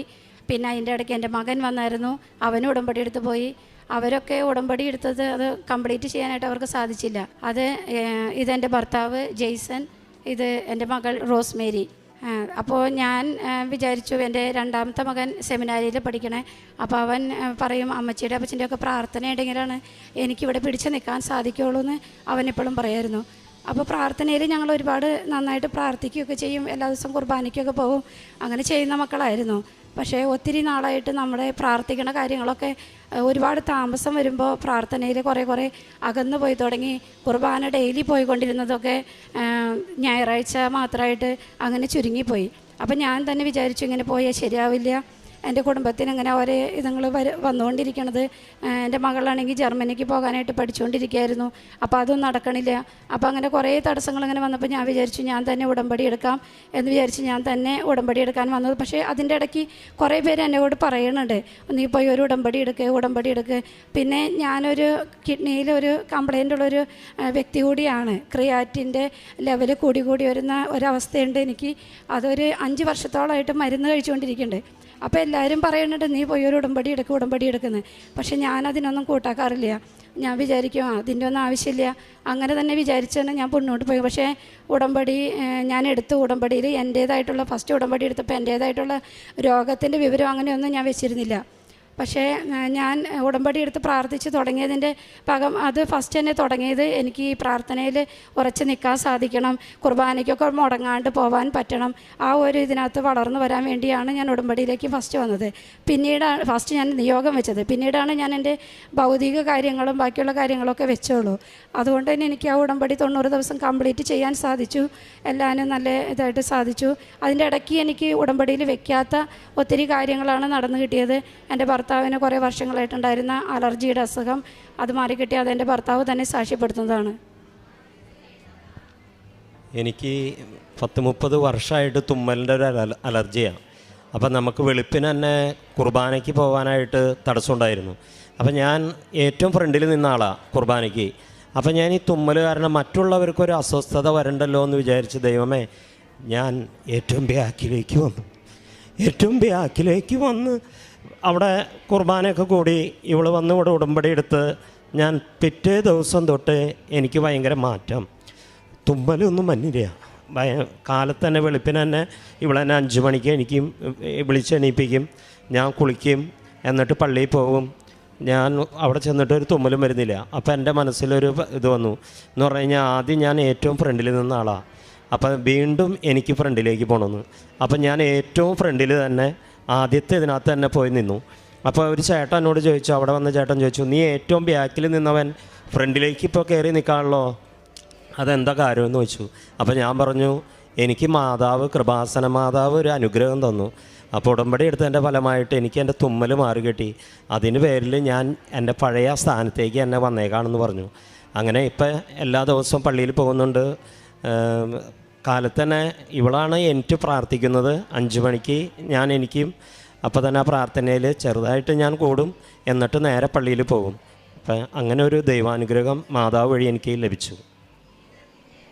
എൻ്റെ ഭർത്താവിന് ലഭിച്ച അനുഗ്രഹത്തിന് ഈശോയ്ക്കും പരിശുദ്ധ അമ്മയ്ക്കും അമ്മയുടെ മധ്യസ്ഥതയിലാണ് ഞങ്ങൾ ഇതിനകത്ത് ഉറച്ചു നിൽക്കാൻ സാധിക്കുന്നത്. ഈ ദൈവാനുഗ്രഹം എല്ലാം കിട്ടിയത്. അപ്പോൾ അതിന് ഈശോയ്ക്കും പരിശുദ്ധ അമ്മയ്ക്കും 100,000 നന്ദി പറയുന്നു. പിന്നെ ഞങ്ങൾ ഉടമ്പടിയിൽ വെക്കാത്ത കാര്യം നടന്നത്, ഒരു 18 വർഷത്തോളമായിട്ട് ഞങ്ങളുടെ തൊട്ട് മുറ്റത്ത് തന്നെ ഒരു പോസ്റ്റ് ഉണ്ടായിരുന്നു. ആ പോസ്റ്റ് ഒന്ന് മാറ്റിയിടണമെന്ന് ഞങ്ങൾ വളരെയധികം ആഗ്രഹിച്ചു. പക്ഷെ അതൊന്നും പല കാരണങ്ങളാൽ നടന്നിരുന്നില്ല. അത് പെട്ടെന്ന് തന്നെ മാറ്റിയിടാൻ ആ ആഴ്ചയിൽ തന്നെ അത് മാറ്റിയിടാൻ ഞങ്ങൾക്ക് സാധിച്ചു. പിന്നെ അതിര് കെട്ടി തിരിച്ചിക്കണം എന്ന് ഞാൻ വളരെയധികം ആഗ്രഹിച്ചിരുന്നു. ഒത്തിരി വർഷങ്ങളായി ഞങ്ങളുടെ അവിടെ ഞങ്ങൾ മാത്രമേ ഉള്ളൂ. ഫോറസ്റ്റിൻ്റെ അടുത്തുള്ള സ്ഥലമാണ്, എപ്പോഴും പാമ്പിൻ്റെയൊക്കെ ശല്യമുള്ള സ്ഥലമാണ്. അപ്പോൾ ഞാനത് ആഗ്രഹിച്ച് പ്രാർത്ഥിച്ചു. ആ അതിര് തിരിച്ച് ഞാൻ ഉപ്പിട്ട് പ്രാർത്ഥിച്ചു. അത് ഞാൻ ഉടമ്പടി എടുക്കണേൽ ഒരാഴ്ച മുമ്പേ തുടങ്ങി സാക്ഷ്യങ്ങളൊക്കെ കേൾക്കുമായിരുന്നു. അങ്ങനെ ഉപ്പിട്ട് പ്രാർത്ഥിച്ചതിൻ്റെ പരമായിട്ട് ഞങ്ങളുടെ കയ്യിലുണ്ടായിരുന്ന പൈസ എങ്ങനെയൊക്കെയോ വന്ന് അത് എത്രയും പെട്ടെന്ന് തന്നെ കെട്ടി തീർക്കാൻ സാധിച്ചു. പിന്നെ 3 വർഷത്തോളമായിട്ട് മകള് ജർമ്മനിക്ക് പോകാനായിട്ട് ആഗ്രഹിച്ച്, അവൾക്ക് ഒത്തിരി ആഗ്രഹമായിരുന്നു അത് നടക്കണമെന്ന്. അപ്പോൾ ഞാൻ സ്വാഭാവികമായിട്ടും ചിന്തിച്ചു, ഓരോ കാര്യങ്ങൾ ഇൻ്റർവ്യൂ ഒക്കെ നടന്നപ്പോൾ 90 ദിവസത്തിനല്ല ഞങ്ങൾക്കിത് സാധിച്ചു കിട്ടും, ഉടമ്പടി പുതുക്കാൻ വരുമ്പോൾ തന്നെ എനിക്കിവിടെ സാക്ഷ്യം പറയാനായിട്ട് ഇടയാകും എന്നൊക്കെ വിചാരിച്ചു. അപ്പോഴും ഞാൻ എൻ്റെ മനസ്സിലാഗ്രഹിച്ചു, ഇവിടെ എന്ന് പോകുന്നു അന്ന് ഇവളെ ഉടമ്പടി എടുപ്പിച്ചിട്ടേ വിടുള്ളൂ എന്ന് ഞാൻ ആഗ്രഹിച്ചായിരുന്നു. അതുപോലെ കഴിഞ്ഞ ഞായറാഴ്ച ഇവിടെ വന്ന് അവളെ കൊണ്ട് ഉടമ്പടി എടുപ്പിച്ചു. ഞാൻ ഉടമ്പടി പുതുക്കി. അപ്പോൾ ഇനി അവൾക്ക് കിട്ടിയ അനുഗ്രഹങ്ങൾ, അവൾക്ക് ഇൻ്റർവ്യൂവിന് അവൾ അറ്റൻഡ് ചെയ്യപ്പോൾ ഉണ്ടായ അനുഭവങ്ങളെല്ലാവരും എൻ്റെ മകൾ തന്നെ പറയും. എൻ്റെ പേര് റോസ്മേരി ജെയ്സൺ. ഞാൻ ആദ്യമേ തന്നെ ഇവിടെ എനിക്ക് ഇങ്ങനെ നിൽക്കാൻ അവസരം തന്ന അമ്മ മാതാവിനും ഈശോയ്ക്കും ഞാൻ ഒരുപാട് നന്ദി പറയുന്നു. ഞാൻ 3 വർഷമായിട്ട് ജർമ്മൻ പഠിക്കുകയാണ്, ജർമ്മനിയിൽ നേഴ്സിങ്ങിന് പോകാനായിട്ട്. പക്ഷെ ഒന്നും അങ്ങോട്ടേക്ക് ശരിയായിട്ടുണ്ടായിരുന്നില്ല. അപ്പോൾ കഴിഞ്ഞ ഇൻടേക്ക് എനിക്ക് മിസ്സായി. കാരണം VFSൻ്റെ ഡേറ്റൊക്കെ എടുത്തതായിരുന്നു, പക്ഷേ എനിക്ക് കോൺട്രാക്റ്റ് ഒന്നും വന്നില്ലായിരുന്നു. അങ്ങനെ എൻ്റെ കഴിഞ്ഞ ഇൻടേക്ക് മിസ്സായി. പക്ഷേ എനിക്ക് അത് കഴിഞ്ഞപ്പോൾ തൊട്ട് എനിക്ക് ഭയങ്കര വിഷമവും കാര്യങ്ങളൊക്കെ ആയിരുന്നു. കാരണം എൻ്റെ കൂടെയുള്ള മിക്കവരും തന്നെ ജർമ്മനിയിലേക്ക് കയറിപ്പോയി. പക്ഷേ എന്നിട്ടും ഞാനിവിടെ തന്നെയാണ്, എനിക്കൊന്നും ചെയ്യാൻ പറ്റണില്ല. അപ്പോൾ എനിക്ക് ഭയങ്കര സങ്കടമൊക്കെ ആയിരുന്നു. അപ്പോൾ എൻ്റെ ഒരു ആൻറ്റി ഇങ്ങനെ നിനക്ക് ഉടമ്പടി എടുക്കാറുന്നില്ലേ, കൃപാസനത്തിൽ പോകാറുന്നില്ലേ എന്നൊക്കെ ചോദിച്ചു. പക്ഷേ എനിക്കങ്ങനെ കൃപാസനത്തിൽ വന്ന് പ്രാർത്ഥിച്ചാൽ തന്നെ മതിയെന്നുണ്ടോ, എവിടെയായാലും പ്രാർത്ഥിച്ചാൽ പോരെ, അങ്ങനത്തെ ഒരു ഇതായിരുന്നു. അപ്പോൾ പിന്നെ ഞാൻ അമ്മച്ചി ഇവിടെ ഉടമ്പടി എടുക്കാൻ വന്നപ്പോൾ അമ്മച്ചിയുടെ ഒപ്പം ജസ്റ്റ് ഞാൻ വന്നതാണ്. അന്ന് ഉടമ്പടി ഒന്നും എടുത്തില്ല, അമ്മച്ചി എടുത്തു. പക്ഷേ അമ്മച്ചിയുടെ ഉടമ്പടിക്ക് ശേഷം ഞാൻ അമ്മച്ചിയോടൊപ്പം പ്രാർത്ഥിക്കുകയും എല്ലാ ദിവസവും പള്ളിയിൽ പോവുകയും ബൈബിൾ വായിക്കുകയും എനിക്ക് കുറേ ആത്മീയതയിലേക്ക് വളരാൻ പറ്റി. എനിക്ക് കുറേ പ്രാർത്ഥിക്കാൻ പറ്റി, എനിക്ക് കുറേ ബൈബിൾ വായിക്കാൻ പറ്റി. അങ്ങനെ എനിക്ക് കുറേ മാറ്റങ്ങൾ വന്നു. പിന്നെ എനിക്ക് മോക്ക് ഇൻ്റർവ്യൂവിന് ഇരുന്നപ്പോൾ അമ്മച്ചി വിശ്വാസ പ്രമാണം ചൊല്ലി പ്രാർത്ഥിക്കുകയും എൻ്റെ തലയിൽ തൈലം പൂശുകയും തേൻ നാവിലൊഴിച്ച് തരുകയും അങ്ങനെ ഉപ്പിട്ട് പ്രാർത്ഥിക്കുകയൊക്കെ ചെയ്തായിരുന്നു. പക്ഷേ എന്നാലും ഞാൻ പ്രാർത്ഥിച്ചായിരുന്നു. പക്ഷെ എന്നാലും എനിക്ക് ഭയങ്കര പാടായിരുന്നു. മോക്ക് ഇൻ്റർവ്യൂന്നൊന്നും ഭയങ്കര പാടായിരുന്നു. ഞാൻ പൊട്ടുമെന്ന് തന്നെ വിചാരിച്ചായിരുന്നേ.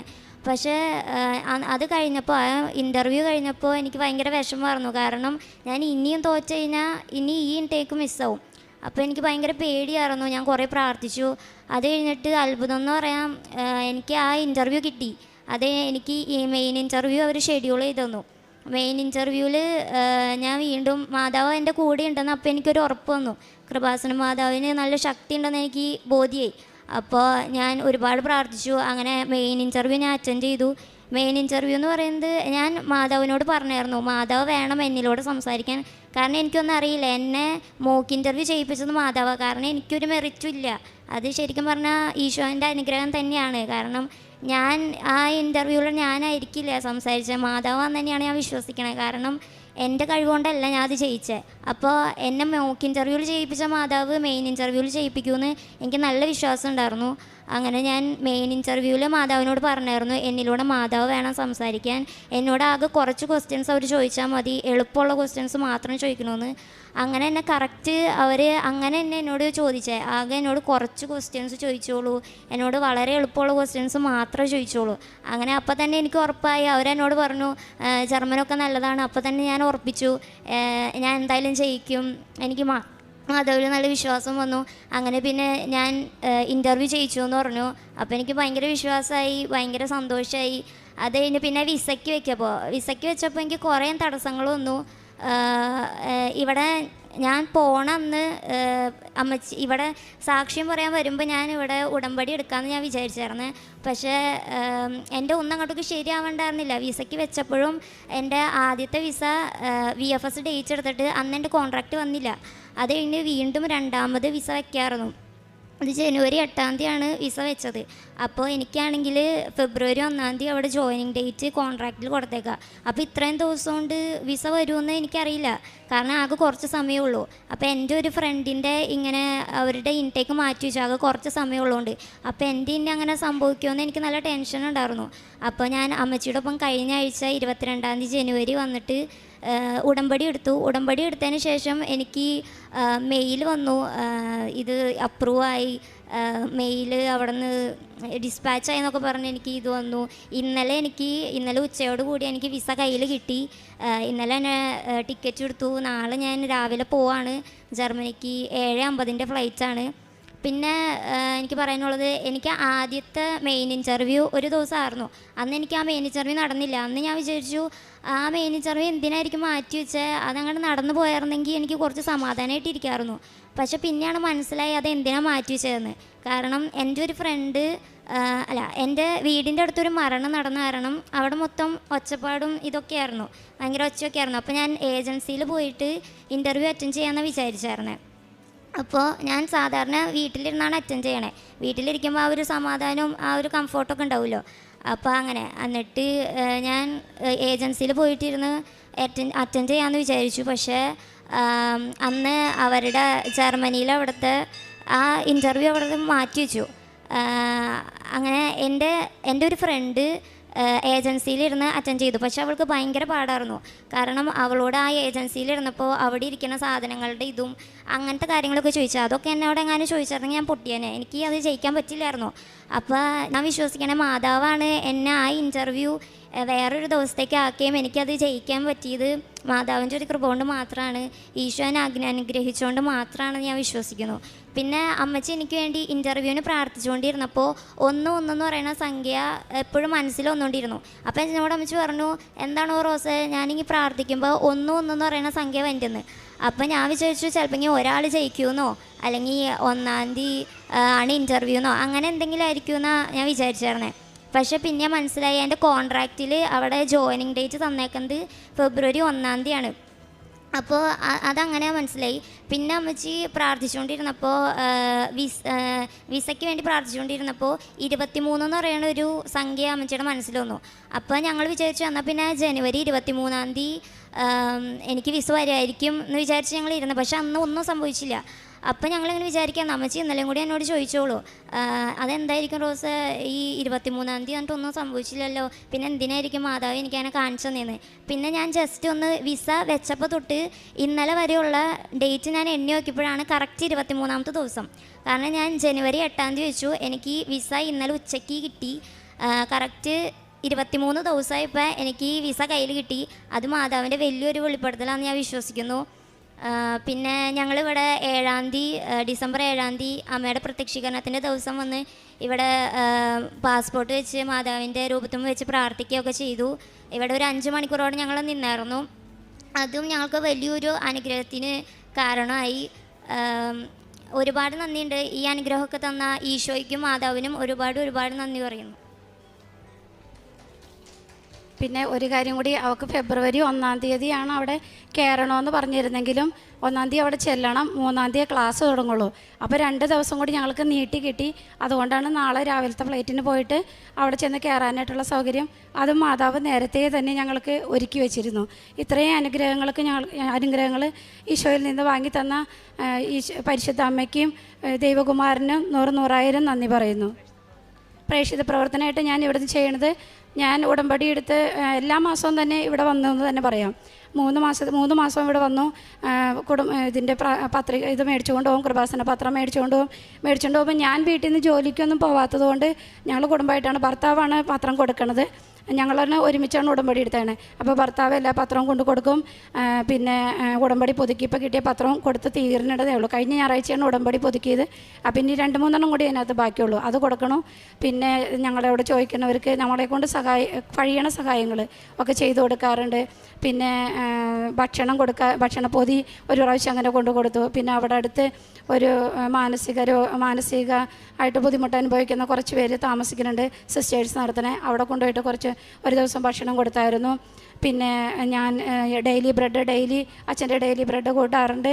പിന്നെ ഞങ്ങളുടെ വീട്ടിൽ ഞങ്ങൾ വലിയ സ്പീക്കറൊക്കെ മേടിച്ച് വെച്ചിട്ടാണ് അവിടെ സാക്ഷ്യങ്ങളൊക്കെ ഇട്ടുകൊണ്ടിരിക്കണേ. അങ്ങനെ ചൊവ്വാഴ്ചയിൽ ഉടമ്പടി പ്രാർത്ഥനയും എല്ലാം മുടങ്ങാണ്ട് ഞങ്ങൾ കൂടുന്നുണ്ട്. ഇത്രയും വലിയ അനുഗ്രഹങ്ങൾ തന്ന ഈശോയ്ക്ക് 100,000 നന്ദി. ഞങ്ങൾക്ക് മാധ്യസ്ഥം തന്ന പരിശുദ്ധ അമ്മയ്ക്ക് 100,000 നന്ദി പറയുന്നു. ആത്മീയ ജീവിതമായിട്ട് ഞാൻ ഡെയിലി കുർബാനയ്ക്ക് പോകാനൊക്കെയിട്ടൊക്കെ അങ്ങനെ ഇത് മടിയായിരുന്നു. ഇപ്പോൾ എല്ലാ ദിവസവും തന്നെ കുർബാനയ്ക്ക് പോകണു. പിന്നെ വെളുപ്പിനൊക്കെ എഴുന്നേറ്റ് പ്രാർത്ഥിക്കാൻ സാധിക്കുന്നുണ്ട്. കൊന്ത ചെല്ലാനും അങ്ങനെ 2 ആഴ്ച കൂടുമ്പോൾ കുമ്പസാരിക്കുന്നുണ്ട്. അങ്ങനെ നിത്യാരാധനയിൽ പോയിരുന്ന് പ്രാർത്ഥിക്കാൻ പറ്റണു.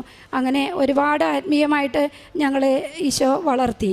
അതിനും ഈശോയ്ക്കും പരിശുദ്ധമ്മയ്ക്കും 100,000 നന്ദി പറയുന്നു. അവിടുന്ന് എൻ്റെ സഹായമാണ്.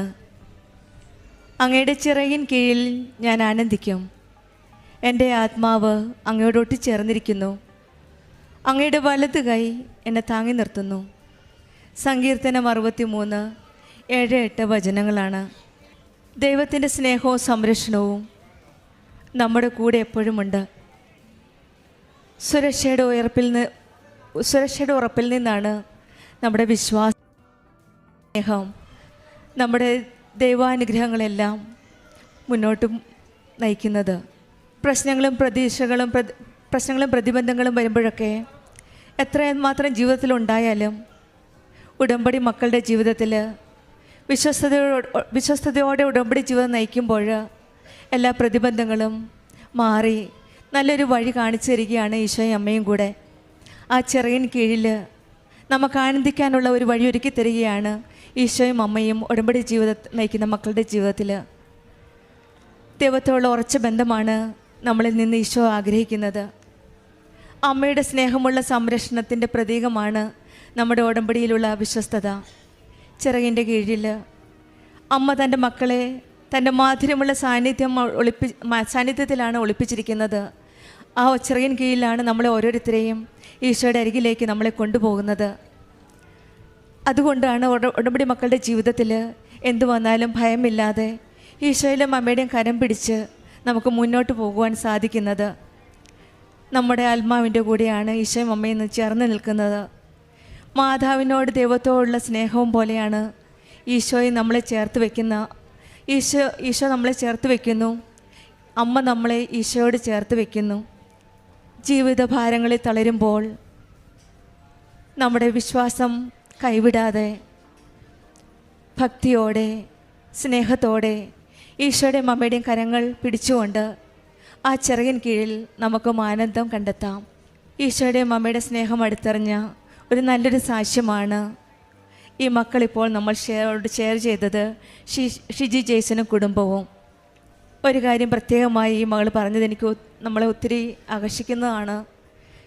ഏറ്റവും ആദ്യം നിയോഗമായി വെച്ചത് സ്വന്തം കാര്യങ്ങളല്ല, മറിച്ച് പ്രാർത്ഥനയിൽ ഉറച്ചു നിൽക്കുവാനും നല്ലൊരു ഉടമ്പടി ജീവിതം നയിക്കുവാനുമുള്ള ഒരു അനുഗ്രഹത്തിന് വേണ്ടിയിട്ടാണ് ഈ മകൾ ആദ്യമായിട്ട് ഉടമ്പടിയിലുള്ള ആദ്യം നിയോഗം വെച്ചത്.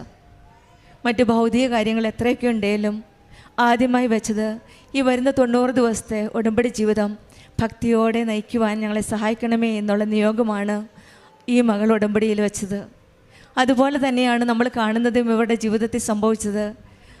ആ ഉറച്ചു നിൽക്കുന്ന ആ ആഗ്രഹം ആഗ്രഹിച്ചപ്പോൾ തന്നെ ഈശോയും അമ്മയും ഇവരുടെ കൂടെ അങ്ങ് കടന്നു ചെല്ലുന്നതായിട്ടാണ്. 30 വർഷത്തോളം തുമ്മലുണ്ടായിരുന്ന അലർജി എത്രയും പെട്ടെന്ന് ഉടമ്പടി എടുത്ത ഉടനടിയാണ് ഈശോയും അമ്മയും ആ രോഗസൗഖ്യം കൊടുത്തത്. പിന്നെ മുറ്റത്തുണ്ടായിരുന്ന ഒരു പോസ്റ്റ് 18 വർഷത്തോളം വളരെ ബുദ്ധിമുട്ടി അതൊന്ന് മാറ്റുവാൻ ഉടമ്പടി എടുത്തതിന് ശേഷം ഉടമ്പടി വസ്തുക്കൾ ഉപയോഗിച്ച് ഉപ്പ് ഉപയോഗിച്ചു പ്രാർത്ഥിച്ചു വിശ്വാസ പ്രമാണം ചൊല്ലി അതിനുശേഷം ആ മുറ്റത്തുണ്ടായിരുന്ന പോസ്റ്റ് ഒന്ന് മാറ്റുവാൻ സാധിച്ചു. 3 വർഷമായിട്ട് മകൾ ജർമ്മനിയിൽ പോകാൻ ആഗ്രഹിച്ചു. ഉടമ്പടിയിൽ വെച്ച് നിയോഗമായി സമർപ്പിച്ചു. പിന്നീട് മകൾ തന്നെ വന്ന് പ്രാർത്ഥിച്ചു. Not by merit but by grace എന്നാണ് ഈ മകൾ പറഞ്ഞത്. എൻ്റെ മെറിറ്റിലല്ല, ഈശോയുടെയും അമ്മയുടെയും കൃപ കൊണ്ടാണ് എനിക്ക് ജർമ്മനിക്ക് പോകാനായിട്ട് സാധിച്ചത്. ഉടമ്പടി ജീവിതം നയിച്ച ഉടനെ ഉടമ്പടി എടുത്ത ഉടനെയാണ് ഈ മകൾക്ക് ആ ലാസ്റ്റ് മെയിൽ വന്നത്. അമ്മയുടെ കൃപയാണ് എന്ന് എപ്പോഴും ഈ മകൾ പറഞ്ഞു. പിന്നീടാണ് സമയച്ചുരുക്കത്തിൻ്റെ അമ്മയാണ്. നമ്മൾ ഓരോ പ്രാവശ്യം നമ്മുടെ ജീവിതത്തിൽ ഓരോ ഡേറ്റും സമയവും കൃത്യമായിട്ട് നമ്മൾ കാണിച്ചു തരും. ഏതെങ്കിലും രീതിയിൽ ഈ മകൾ പ്രാർത്ഥിച്ചപ്പോഴും 1-1, 23 ഇങ്ങനെ ഓരോ നമ്പറുകൾ കാണിച്ചു. സമയച്ചുരുക്കത്തിൻ്റെ അമ്മ ഘടികാരം നെഞ്ചിലേന്തിയാണ് ഈ ആലയത്തിൽ ജീവനോടെ പ്രത്യക്ഷപ്പെട്ടത്. അതുപോലെ തന്നെയാണ് നമ്മുടെ ജീവിതത്തിലും സമയങ്ങളും ഡേറ്റുകളും ഒക്കെ കാണിച്ചു തരുമ്പോൾ അത് തിരിച്ചറിയാനുള്ള കഴിവ് ഈ മകൾക്കുണ്ടായി. 1-1 കാണിച്ചു. ഫെബ്രുവരി 1-ാം തീയതിയാണ് ഈ മകൾ പോകുന്നത്. 23-ാം ദിവസമാണ് വിസ ലഭിച്ചതും. അത് അടുത്തറിഞ്ഞ് മനസ്സിലാക്കാനുള്ള ഒരു അനുഗ്രഹമാണ് ഈ മകൾക്ക് കൊടുത്തത്. പിന്നെ പ്രത്യേകം ഒരു കാര്യം, ഈ കുടുംബം ഒന്നിച്ചു നിന്നാണ് ഉടമ്പടി ജീവിതം നയിക്കുന്നത്. മക്കളും അച്ഛനും അമ്മയും എല്ലാവരും ഒന്നിച്ച് കുടുംബത്തോടെയാണ് പ്രേക്ഷിത പ്രവർത്തനം ചെല്ലുന്നത്. അവിടെ ഒരു നല്ലൊരു വിശ്വാസ കൈമാറ്റമുണ്ട്. വിശ്വാസം മറ്റുള്ളവർക്ക് പങ്കുവെക്കുക മാത്രമല്ല, സ്വന്തം കുടുംബത്തിലാണ് ആദ്യം പങ്കുവെക്കുന്നത്, എന്നിട്ടാണ് മറ്റുള്ളവർക്ക് വേണ്ടി പങ്കുവെക്കുന്നത്. കുടുംബം മുഴുവനും പ്രേക്ഷിത പ്രവർത്തനം ചെയ്യുകയാണ്. ഈശോയുടെയും അമ്മയിൽ നിന്ന് ലഭിച്ച എല്ലാ അനുഗ്രഹങ്ങളും മറ്റുള്ളവർക്ക് ഷെയർ ചെയ്യുകയാണ്. അറിയാത്തവരെ അറിയിക്കുവാനും അറിഞ്ഞവരെ ആഴപ്പെടുത്തുവാനുമുള്ള ഇവരുടെ ശ്രമം എല്ലാം ദൈവം കാണുന്നുണ്ട്, കേൾക്കുന്നുണ്ട്. ഈ ഉടമ്പടി മക്കളുടെ ജീവിതത്തിൽ എല്ലാ അനുഗ്രഹങ്ങളും ഈശോ ഓരോന്നോരോന്നായി കൊടുക്കുകയാണ്. നമ്മുടെ ജീവിതത്തിലും നമുക്കും ഈശോയുടെയും അമ്മയുടെയും ചിറകിൻ കീഴിൽ അഭയം പ്രാപിക്കാം. ഉടമ്പടി ജീവിതം ഭക്തിയോടെ വിശ്വസ്തയോടെ നമുക്ക് നയിക്കാം. ഷിജി ജെയ്സനും കുടുംബത്തിന് ലഭിച്ച എല്ലാ അനുഗ്രഹങ്ങൾക്കും നമുക്ക് കരങ്ങളടിച്ച് ദൈവത്തെ മഹത്വപ്പെടുത്താം. യേശുവേ നന്ദി. മഹത്വപ്പെടുമാറാകട്ടെ. ഈ ആൾത്തരയിൽ പാപിയായി എനിക്കും ഒരു എളിയ സാക്ഷിയായി നിൽക്കുവാൻ പരിശുദ്ധ അമ്മയും ഈശോയും ഒരുക്കി തന്ന ഈ വലിയ അനുഗ്രഹത്തിനായി ദൈവത്തിന് ആദ്യമായി നന്ദി പറയുന്നു. ഞാൻ ഏകദേശം 10 വർഷത്തോളമായി പരിശുദ്ധ അമ്മയെക്കുറിച്ചും കൃപാസനത്തെക്കുറിച്ചുമൊക്കെ അറിയാൻ സാധിച്ചത്. അത് ഞാനൊരു പ്രൈവറ്റ് സ്കൂളിൽ പിയൂണായിട്ട് ജോലി നോക്കുകയായിരുന്നു. അവിടെ ഒരു ഹൈന്ദവ കുടുംബത്തിലെ ഒരു അമ്മ കൃപാസന പത്രം എനിക്ക് കൊണ്ടു തന്നു. പക്ഷേ ഒരു ക്രിസ്ത്യാനിയായി ജനിച്ച എനിക്ക് അതുവരെയും അമ്മയെക്കുറിച്ച് കൂടുതലായിട്ടൊന്നും അറിയില്ലായിരുന്നു. ജപമാല ചൊല്ലി പ്രാർത്ഥിക്കും, പള്ളിയിൽ പോകുന്നുള്ളതല്ലാതെ ഇവിടുത്തെ ശക്തിയെക്കുറിച്ചോ പരിശുദ്ധ അമ്മയെക്കുറിച്ചോ എനിക്കറിയില്ലായിരുന്നു. പക്ഷേ ആ പത്രം കിട്ടിയെങ്കിലും എനിക്ക് കൂടുതലായിട്ട് പ്രാർത്ഥിക്കുവാനോ ഇവിടെ വരുവാനോ ഒന്നും തോന്നിയിരുന്നില്ല. എന്നാൽ ആ പത്രം ഞാൻ എൻ്റെ വീട്ടിൽ കൊണ്ടുപോയി വെച്ചു. എൻ്റെ ഹസ്ബൻഡ് അതെടുത്ത് വായിക്കുമായിരുന്നു. എപ്പോഴും എനിക്കത് പിന്നെ ഞാനൊരു സാക്ഷ്യങ്ങൾ കുറേശ്ശെ എന്നോട് പറയുകയും അത് ഞാൻ വായിക്കാനും തുടങ്ങി. അത് വായിച്ചു കഴിഞ്ഞപ്പോൾ ഒരു ദിവസം എൻ്റെ ഹസ്ബൻഡ് എന്നോട് പറഞ്ഞു, നമുക്കൊരു ദിവസം ഈ പള്ളിയിലൊന്ന് പോകണമല്ലോ എന്ന്. പക്ഷേ ഞാൻ പറഞ്ഞു, തിരുവനന്തപുരത്തിന് പുറത്ത് ഒരു സ്ഥലത്തും പോയിട്ടില്ലാത്ത എൻ്റെ ഹസ്ബൻഡ് അങ്ങനെ പറഞ്ഞപ്പോൾ ഞാൻ പറഞ്ഞത് ഒത്തിരി ദൂരെയാണ് ആലപ്പുഴ, നമ്മളെങ്ങനെ പോവും, നമുക്ക് പോകണം അവിടെ ഒരു ദിവസമെന്ന്. അങ്ങനെ എൻ്റെ ഹസ്ബൻഡ് ആദ്യമായിട്ട് യൂട്യൂബിൽ ധ്യാനം കൂടുകയും സാക്ഷ്യങ്ങളൊക്കെ കേൾക്കാനും തുടങ്ങി. എൻ്റെ വിശ്വാസം പതിയെ കൂടി വന്നു. അങ്ങനെ ഞാൻ 18 വർഷമായിട്ട് പ്രൈവറ്റ് സ്കൂളിൽ ജോലിക്കാണ് പോയത്. അവിടെ ഒത്തിരി കഠിനമായ ജോലികൾ എനിക്ക് ചെയ്യേണ്ടി വന്നു. ഡെസ്കും ബെഞ്ചും എടുക്കേണ്ടി വരിക, ഒത്തിരി സ്റ്റെപ്പൊക്കെ കയറേണ്ടി വന്നു. ആ സമയത്ത് എനിക്ക് ഒത്തിരി ഷോൾഡറൊക്കെ വേദന വരികയും ശാരീരികമായിട്ട് ഒത്തിരി ബലഹീനതയാവുകയും ചെയ്തു. ഒട്ടും എനിക്ക് ജോലിക്ക് ചെയ്യാൻ പറ്റാത്ത അവസ്ഥ വരികയും ചെയ്തു. അങ്ങനെ കുറേ എങ്കിലും ഞാനിവിടെ 2024 ആദ്യമായിട്ട് അമ്മ എന്നെ കൊണ്ടുവന്നത്. ഒത്തിരി ഞാനിവിടെ വരാൻ ആഗ്രഹിച്ചെങ്കിലും എനിക്ക് സാധിച്ചില്ല. ഞാൻ ഒത്തിരി പ്രാർത്ഥിച്ചു, ഇത് പരിശുദ്ധ അമ്മയുടെ സന്നിധിയിൽ എന്നെ കൊണ്ടുവരണമേ എന്ന്. 2024 ഒക്ടോബർ മാസമാണ് ഞാൻ ആദ്യമായിട്ട് ഇവിടെ കടന്നു വരികയും എനിക്ക് ഉടമ്പടി എടുക്കാൻ സാധിക്കുകയും ചെയ്തത്. ഇപ്പോൾ ഞാൻ സാക്ഷ്യം പറയുന്നത് എൻ്റെ ജീവിതത്തിൽ അമ്മ ഒരുക്കി തന്ന വലിയ അനുഗ്രഹത്തിനായിട്ടാണ്. ഞാൻ ഏത് വിഷയത്തിന് വേണ്ടി ഭാരപ്പെട്ടുവോ ഞാൻ ആരോടും പറയില്ല എൻ്റെ സങ്കടങ്ങളും വേദനകളും. എൻ്റെ ശാരീരികമായിട്ട് ഒത്തിരി വേദന വരുമ്പോൾ എൻ്റെ ഹസ്ബൻഡ് ഒരു ആക്സിഡൻറ്റ് കാരണം JCB തട്ടി ജോലിക്കൊന്നും സ്ഥിരമായി പോകാൻ പറ്റാത്ത അവസ്ഥയിലായിരുന്നു. അതുകൊണ്ട് തന്നെ എനിക്ക് സുഖമില്ല എന്ന് പറഞ്ഞു കഴിഞ്ഞാൽ എപ്പോഴും ആത്മഹത്യയെക്കുറിച്ചും പറഞ്ഞ് നിരാശയുടെ സങ്കടപ്പെടുത്തുന്ന വർത്തമാനം മാത്രമേ ഹസ്ബൻഡിൻ്റെ വായിൽ നിന്ന് വരികയുള്ളൂ. അതുകൊണ്ട് തന്നെ ഞാൻ എൻ്റെ സങ്കടങ്ങളും ജോലി ചെയ്യാൻ പറ്റാത്ത ബുദ്ധിമുട്ടുമൊക്കെ ഈശോയോട് മാത്രം പറഞ്ഞ് പരിശുദ്ധ അമ്മയുടെ ജപമാല ചൊല്ലി പ്രാർത്ഥിക്കുമായിരുന്നു. അങ്ങനെ എനിക്ക് കഴിഞ്ഞ വർഷം ജനുവരി മാസത്തിൽ ഞാൻ എനിക്ക് ഒട്ടും സുഖമില്ലാതിരുന്ന അവസ്ഥയിൽ ഞാൻ അമ്മയോട് ഇങ്ങനെ പറഞ്ഞു, അമ്മ എനിക്കിന് ഒട്ടും വയ്യാത്ത അവസ്ഥയാണ്, എനിക്ക് ജോലി ചെയ്യാൻ പറ്റില്ല, ഒത്തിരി ജോലി ഭാരം എന്നെ തളർത്തുകയാണല്ലോ എന്ന്. അങ്ങനെ നമ്മുടെ ഏരിയയിൽ ഒരു അംഗൻവാടി ടീച്ചറിൻ്റെ ഒഴിവുണ്ടെന്നറിഞ്ഞു. എല്ലാവരുടെയും ഒപ്പം ഞാൻ അപേക്ഷ കൊടുക്കുകയുണ്ടായി. എന്നാൽ ഞാൻ SLC വരെ മാത്രമേ ഞാൻ പഠിച്ചിട്ടുള്ളൂ. അതിൻ്റേതായിട്ടുള്ള ക്വാളിഫിക്കേഷനോ അതുപോലെ തന്നെ എക്സ്പീരിയൻസോ ഒന്നും എനിക്കില്ലായിരുന്നു. ഞാൻ യൂട്യൂബിൽ ക്ലാസ് കാണുകയും അംഗൻവാടി ടീച്ചറിൻ്റെ ഒഴിവിലേക്ക് അപേക്ഷ കൊടുക്കുകയും ഇൻ്റർവ്യൂവിൻ്റെ അമ്മയിൽ മാത്രം ആശ്രയിച്ചുകൊണ്ട് കാശ് രൂപം പിടിച്ചിട്ടാണ് ഞാൻ ഇൻ്റർവ്യൂവിന് അറ്റൻഡ് ചെയ്തത്. എല്ലാ ചോദ്യത്തിനും എനിക്ക് ആൻസർ പറയാൻ സാധിച്ചു. എവിടെയെന്ന് അറിയില്ല, എനിക്ക് വല്ലാത്ത ധൈര്യമായിരുന്നു. അമ്മ തന്നെയാണ് എനിക്ക് വേണ്ടി ആ ഇൻ്റർവ്യൂ അറ്റൻഡ് ചെയ്ത് ഞാൻ എന്നും വിശ്വസിക്കുന്നു. കാരണം ഞാൻ അപേക്ഷിച്ചതിൻ്റെ അന്ന് എനിക്ക് ഇൻ്റർവ്യൂവിന് വന്നതിൻ്റെ അന്ന് എല്ലാ ദിവസവും എൻ്റെ രാവിലെ പ്രത്യക്ഷീകരണ പ്രാർത്ഥന പറയുമായിരുന്നു. ഒരു ദിവസം ഞാനിങ്ങനെ പ്രത്യക്ഷീകരണ പ്രാർത്ഥന പറഞ്ഞിട്ട് ഞാനിങ്ങനെ ഇങ്ങനെ പ്രാർത്ഥിച്ചുകൊണ്ടിരിക്കുന്ന സമയത്ത് ഞാനിങ്ങനെ ഒരു ദർശനം പോലെ കാണുകയാണ്. ഞാൻ ഒരു സ്ഥലത്തിങ്ങനെ പോയി ഞാൻ അവിടെ പറയുകയാണ്, എനിക്കിങ്ങനെ ഒരു അംഗൻവാടിയിൽ എനിക്ക് ജോലി കിട്ടുകയും ഇങ്ങനെ നിങ്ങളുടെ ഒരു ഇവിടെ ഒരു ഈ ദേശത്തിൽ വരികാൻ സാധിക്കുകയും ചെയ്തതിന് ഞാൻ ഒത്തിരി അഭിമാനം കൊള്ളുന്നു എന്നൊക്കെ പറഞ്ഞ് എൻ്റെ മനസ്സിലിങ്ങനെ ഒരു ദിവസം ഞാനൊരു ദർശനം പോലെ കണ്ടു. ഒട്ടും പ്രതീക്ഷിക്കാതെ അന്ന് ഉച്ചയ്ക്ക് പോസ്റ്റ്മാൻ എൻ്റെ കയ്യിൽ ഇൻ്റർവ്യൂവിൻ്റെ കാർഡ് കൊണ്ട് തരികയുണ്ടായി. ആ ഇൻ്റർവ്യൂ അമ്മ എനിക്ക് വേണ്ടി അറ്റൻഡ് ചെയ്തു. അതിലെനിക്ക് റാങ്ക് ലിസ്റ്റ് വന്നപ്പോൾ 3ാമത്തെ റാങ്ക് ലഭിച്ചു. വെറും ഒരു പിയൂണായിരുന്ന ഒരു സ്വീപ്പറായിരുന്നു എന്നെ അംഗൻവാടി ടീച്ചറായിട്ട് എൻ്റെ മാതാവിനെ ഉയർത്തി. എൻ്റെ ജീവിതത്തിൽ ഇത്രയും വലിയ അനുഗ്രഹം തന്ന മാതാവിന് നന്ദി പറയുന്നു. അതുപോലെ ഞാൻ ഇവിടുത്തെ ഉടമ്പടി വസ്തുക്കളും നേർച്ച ഒലിവെണ്ണ, മാതാവിൻ്റെ ഉടമ്പടി തൈലം, കാശ് രൂപം, നേർച്ച, ഉപ്പ്, തേനൊക്കെ ഉപയോഗിച്ച് വരുന്നു. ഏതവസ്ഥയിലായാലും അതുപോലെ എൻ്റെ ഒരു ദിവസം ഞാനിങ്ങനെ ചോറ് വടിക്കുന്ന സമയത്ത് എൻ്റെ കയ്യിലൂടെ അടപ്പിളകി എൻ്റെ കൈ ഫുള്ളും പൊള്ളി. ഞാൻ ഒരു മരുന്നും ഉപയോഗിച്ചില്ല. ആ ഉടമ്പടി തൈലം ഇട്ട് പൂശുകയും എൻ്റെ കൈ അമ്മയുടെ ആ ഉടമ്പടി കാശ് രൂപം വെച്ച് പ്രാർത്ഥിക്കുകയും ചെയ്തു. ഒരു പാടുപോലും ഇല്ലാതെ, എനിക്ക് ഒരു മുറിവോ ഒന്നും വരാതെ ആ പൊള്ളൽ ആശുപത്രിയിൽ പോവുകയോ മരുന്നിടുകയോ ഒന്നും ചെയ്യാതെ ആ മുറിവിനെ മാതാവ് എനിക്ക് മായ്ച്ചു തന്നു. ഇത്രയും വലിയ അനുഗ്രഹം ചെയ്ത് മാതാവിന് നന്ദി പറയുന്നു. അടുത്തതായിട്ട് ഞാൻ സാക്ഷ്യം പറയുന്നത് എൻ്റെ മകൾക്ക് വേണ്ടിയാണ്. അവൾക്ക് വിവാഹശേഷം കുഞ്ഞുങ്ങളില്ലാതെ വന്നപ്പോൾ ഞങ്ങൾ ഡോക്ടറെ പോയി കണ്ടു.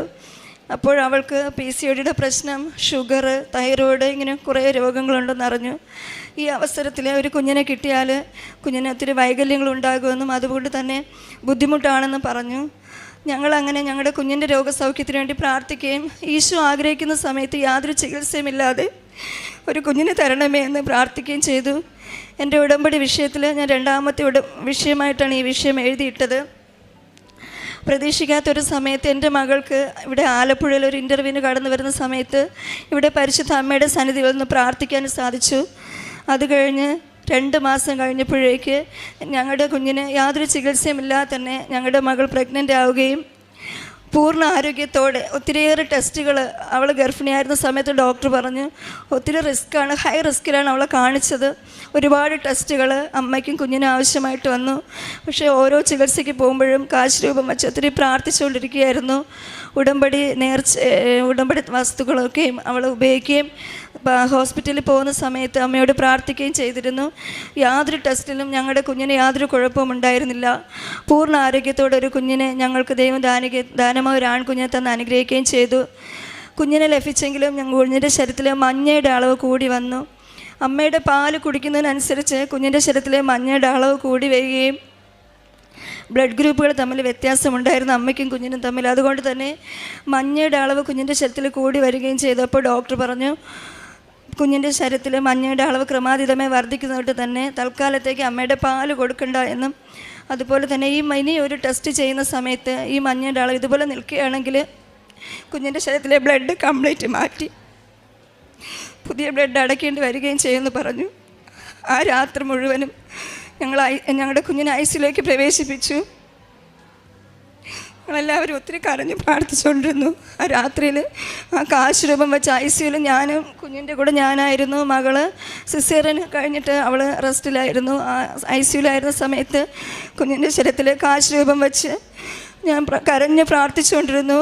അന്നത്തെ വീണ്ടും ഒരു ടെസ്റ്റ് ചെയ്യുന്ന സമയത്ത് ഈ മഞ്ഞ നോർമൽ ആകുകയാണെങ്കിൽ വേറെ ബുദ്ധിമുട്ടില്ല, ഇല്ല എങ്കിൽ ബ്ലഡ് മാറ്റി അടയ്ക്കണമെന്ന് പറഞ്ഞു. ഞങ്ങളെല്ലാവരും ഒത്തിരി കരഞ്ഞ് പ്രാർത്ഥിച്ചു. പക്ഷെ അത്ഭുതകരമായിട്ട് ആ രാത്രിയിൽ വീണ്ടും ഒരു കുഞ്ഞിൻ്റെ റിസൾട്ട് വന്നപ്പോൾ ഞങ്ങളുടെ കുഞ്ഞിന് ശരീരത്തിലെ മഞ്ഞ നോർമലാവുകയും ഐസിയിൽ നിന്ന് കുഞ്ഞിനെ വാർഡിലോട്ട് മാറ്റുകയും അമ്മയുടെ പാലൊക്കെ കൊടുത്തുകൊള്ളാനും യാതൊരു ബുദ്ധിമുട്ടില്ല എന്ന് പറഞ്ഞു. ഇപ്പോൾ പൂർണ്ണ ആരോഗ്യത്തോടെ കുഞ്ഞിരിക്കുകയാണ്. അവന് യാതൊരു വൈകല്യങ്ങളുമില്ല. ഇത്രയേറെ പരിശുദ്ധ അമ്മ ജീവിതത്തിൽ ചെയ്ത എല്ലാ അനുഗ്രഹങ്ങൾക്കും പരിശുദ്ധ അമ്മയ്ക്കും യേശുനാഥനും ഒത്തിരിയേറെ നന്ദി അർപ്പിക്കുന്നു. ഞങ്ങളുടെ ജീവിതത്തിൽ പറഞ്ഞാൽ തീരാത്ത നന്മകൾ എപ്പോഴും ധൈര്യത്തിൻ്റെ ആത്മാവിനെ തന്നുകൊണ്ട് അമ്മ ഞങ്ങളോട് കൂടെ ഇരിക്കുന്നു. ഞങ്ങളുടെ കുടുംബ പ്രാർത്ഥനയിലൊക്കെയും അമ്മയുടെ സാന്നിധ്യവും ഒക്കെ ഞങ്ങൾക്ക് അറിയാൻ സാധിക്കുന്നു. അതുപോലെ തന്നെ ഒത്തിരി ദിവസങ്ങളിൽ ജപമാല ചൊല്ലുന്ന സമയത്ത് മുല്ലപ്പൂവിൻ്റെ സുഗന്ധം എനിക്കും എൻ്റെ മകൾക്കൊക്കെ ഇളയ മകൾക്ക് അത് അറിയാൻ സാധിച്ചിട്ടുണ്ട്. പിന്നെ ഞങ്ങൾ ചെയ്യുന്ന പ്രേക്ഷിത പ്രവർത്തനം എന്ന് പറഞ്ഞാൽ ഞങ്ങളുടെ ദേവാലയത്തിൽ നിന്ന് ആശുപത്രിയിലൊക്കെ പൊതിച്ചോറ് വിതരണം ചെയ്യാറുണ്ട്. എനിക്ക് കഴിയുന്ന ദിവസങ്ങളിൽ അതിലൊക്കെ ഞാൻ സഹകരിച്ചു പോരുന്നു. എനിക്ക് കിട്ടുന്ന ശമ്പളത്തിൻ്റെ ദശാംശം ഞാൻ ദൈവനാമത്തിനും പ്രേക്ഷിതയിലൊക്കെയായിട്ട് മാറ്റി വയ്ക്കുന്നു. അതുപോലെ തന്നെ ഞാൻ ആരെ കണ്ടാലും സങ്കടപ്പെടുന്ന ഏതൊരു വ്യക്തിയെ കണ്ടാലും ധൈര്യം കൊടുത്തുകൊണ്ട് അമ്മയും ഈശോയും കൂടെ ഉണ്ടെന്നും എപ്പോഴും ഏതവസ്ഥയിലും അമ്മ നമ്മളോട് കൂടെ ഉണ്ടെന്നുമൊക്കെ അമ്മയെക്കുറിച്ച് എനിക്ക് അവരോടൊക്കെ സന്തോഷത്തോടെയും എൻ്റെ ജീവിതം സാക്ഷ്യമായിട്ട് എനിക്ക് അവരോട് പറയാനും സാധിക്കുന്നു. അതുപോലെ ഞാൻ പത്രം ഇവിടെ നിന്നും കൊണ്ടുപോകുന്ന കൃപാസനം പത്രം വാങ്ങി ഞാൻ ജോലി ചെയ്യുന്നത് ഒരു ഹൈന്ദവ ഏരിയയിലാണ് എൻ്റെ ദൈവം എന്നെ അയച്ചത്. അവിടെ ക്രിസ്ത്യാനികൾ അത്ര ഇല്ലാത്ത കുടുംബങ്ങളാണ് ആ ഏരിയയിൽ എടുത്ത് നോക്കുകയാണെങ്കിൽ. അവിടേക്ക് എനിക്ക് കൃപാസനം പത്രം കൊടുക്കുകയും അവർക്കൊക്കെ ഭയങ്കര അതിശയമാണ്. ഇങ്ങനെ ഇത്രത്തോളം ഒരു വിശ്വാസത്തിൽ നടക്കുന്ന ഒരാളിനെ അവർക്ക് ഭയങ്കര ഇഷ്ടമാണ് എൻ്റെ അടുത്ത്. ഇത്രയും എനിക്ക് ഇങ്ങനെയൊക്കെ എൻ്റെ പ്രവർത്തനങ്ങൾ ചെറിയ രീതിയിൽ എനിക്ക് ആവുന്ന വിധത്തിൽ ചെയ്യാൻ സാധിച്ചു വരുന്നു. ഇത്രയും വലിയ അനുഗ്രഹം എൻ്റെ ജീവിതത്തിൽ ഒരുക്കി തന്ന പരിശുദ്ധ അമ്മയ്ക്കും യേശുനാഥനും കോടാനുകോടി നന്ദി അർപ്പിക്കുന്നു. 1 ദിനവൃത്താന്തം 5:20 ദൈവത്തിൽ വിശ്വാസമർപ്പിക്കുകയും അവിടുത്തെ വിളിച്ചപേക്ഷിക്കുകയും ചെയ്തപ്പോൾ അവിടുന്ന് അവരുടെ ബിന്ദു എന്ന ഈ സഹോദരിയുടെ ഉടമ്പടി ജീവിതാനുഭവ സാക്ഷ്യങ്ങളാണ് നാം കേട്ടത്.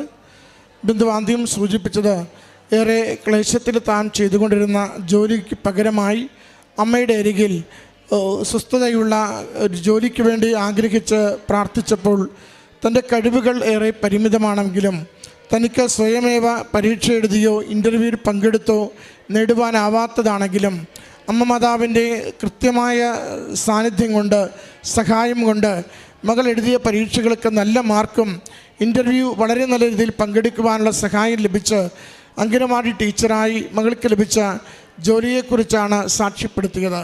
ആ സാക്ഷ്യത്തിൻ്റെ വാക്കുകളിൽ മുഴുവനും not by merit but by grace എന്ന് ആവർത്തിച്ച വാക്കുകളിലൂടെ പറയുന്നുണ്ടായിരുന്നു. എൻ്റെ കഴിവ് വളരെ പരിമിതമാണ്, എൻ്റെ വിദ്യാഭ്യാസം വളരെ പരിമിതമാണ്, അംഗനവാടി ടീച്ചറായി ഞാൻ എങ്ങും സേവനം ചെയ്തിട്ടില്ല, അതിന് വരുന്ന ചോദ്യങ്ങളും രീതികളും ഒന്നും എനിക്കൊട്ട് പരിചയമില്ല. എങ്കിലും അമ്മ മാതാവ് എന്നെ ഓരോ ദിവസവും നയിക്കുകയും ഒരു സ്വകാര്യ സ്കൂളിൽ തുപ്പ് ജോലി ചെയ്തിരുന്ന എന്നെ അമ്മ നയിച്ച ഒരു ജോലിയിലേക്ക്, സ്ഥിരവരുമാനമുള്ള ഒരു പദ്ധതിയിലേക്ക് എന്നെ കൊണ്ടുവന്നു. അത് ഉടമ്പടി പ്രകാരം മാത്രം അമ്മ നൽകിയ സഹായവും നേർച്ച വസ്തുക്കളുടെ ഉപയോഗത്താൽ മാത്രം സഹോദരിക്ക് ലഭിച്ച അനുഗ്രഹവുമെന്ന് ഈ അൾത്താരയിൽ സാക്ഷ്യപ്പെടുത്തുന്നു. രണ്ടാമത്തത് തൻ്റെ മകൾക്കുണ്ടായ അനുഗ്രഹത്തെക്കുറിച്ചാണ്. പലവിധ രോഗങ്ങളുള്ളതുകൊണ്ട് ഗർഭവതിയായാൽ കുഞ്ഞിന് ഗുരുതരമായ ആരോഗ്യ പ്രശ്നങ്ങൾ ഉണ്ടാകുമെന്ന് ഡോക്ടർമാർ അറിയിക്കുന്നു. അതുകൊണ്ട് തന്നെ അമ്മയുടെ കരങ്ങളിലേക്കാണ് ഏൽപ്പിച്ചു കൊടുക്കുന്നത്. അമ്മയെ ആഗ്രഹിക്കുന്ന സമയത്ത് അവൾക്കൊരു ആരോഗ്യമുള്ളൊരു കുഞ്ഞിനെ നൽകുന്നതിന് വേണ്ടി പ്രാർത്ഥിക്കുന്നു. സഹോദരി പറയുന്നുണ്ട്, പ്രതീക്ഷിക്കാതിരുന്ന സമയത്താണ് അവൾ ഗർഭവതിയായത്. എങ്കിലും ഏറെ പരിശോധനകൾ ആ നാളുകളിൽ ഡോക്ടർമാർ ചെയ്യുന്നുണ്ടായിരുന്നു. ഹൈ റിസ്ക് പ്രഗ്നൻസി എന്ന് പറയുകയും ചെയ്തു.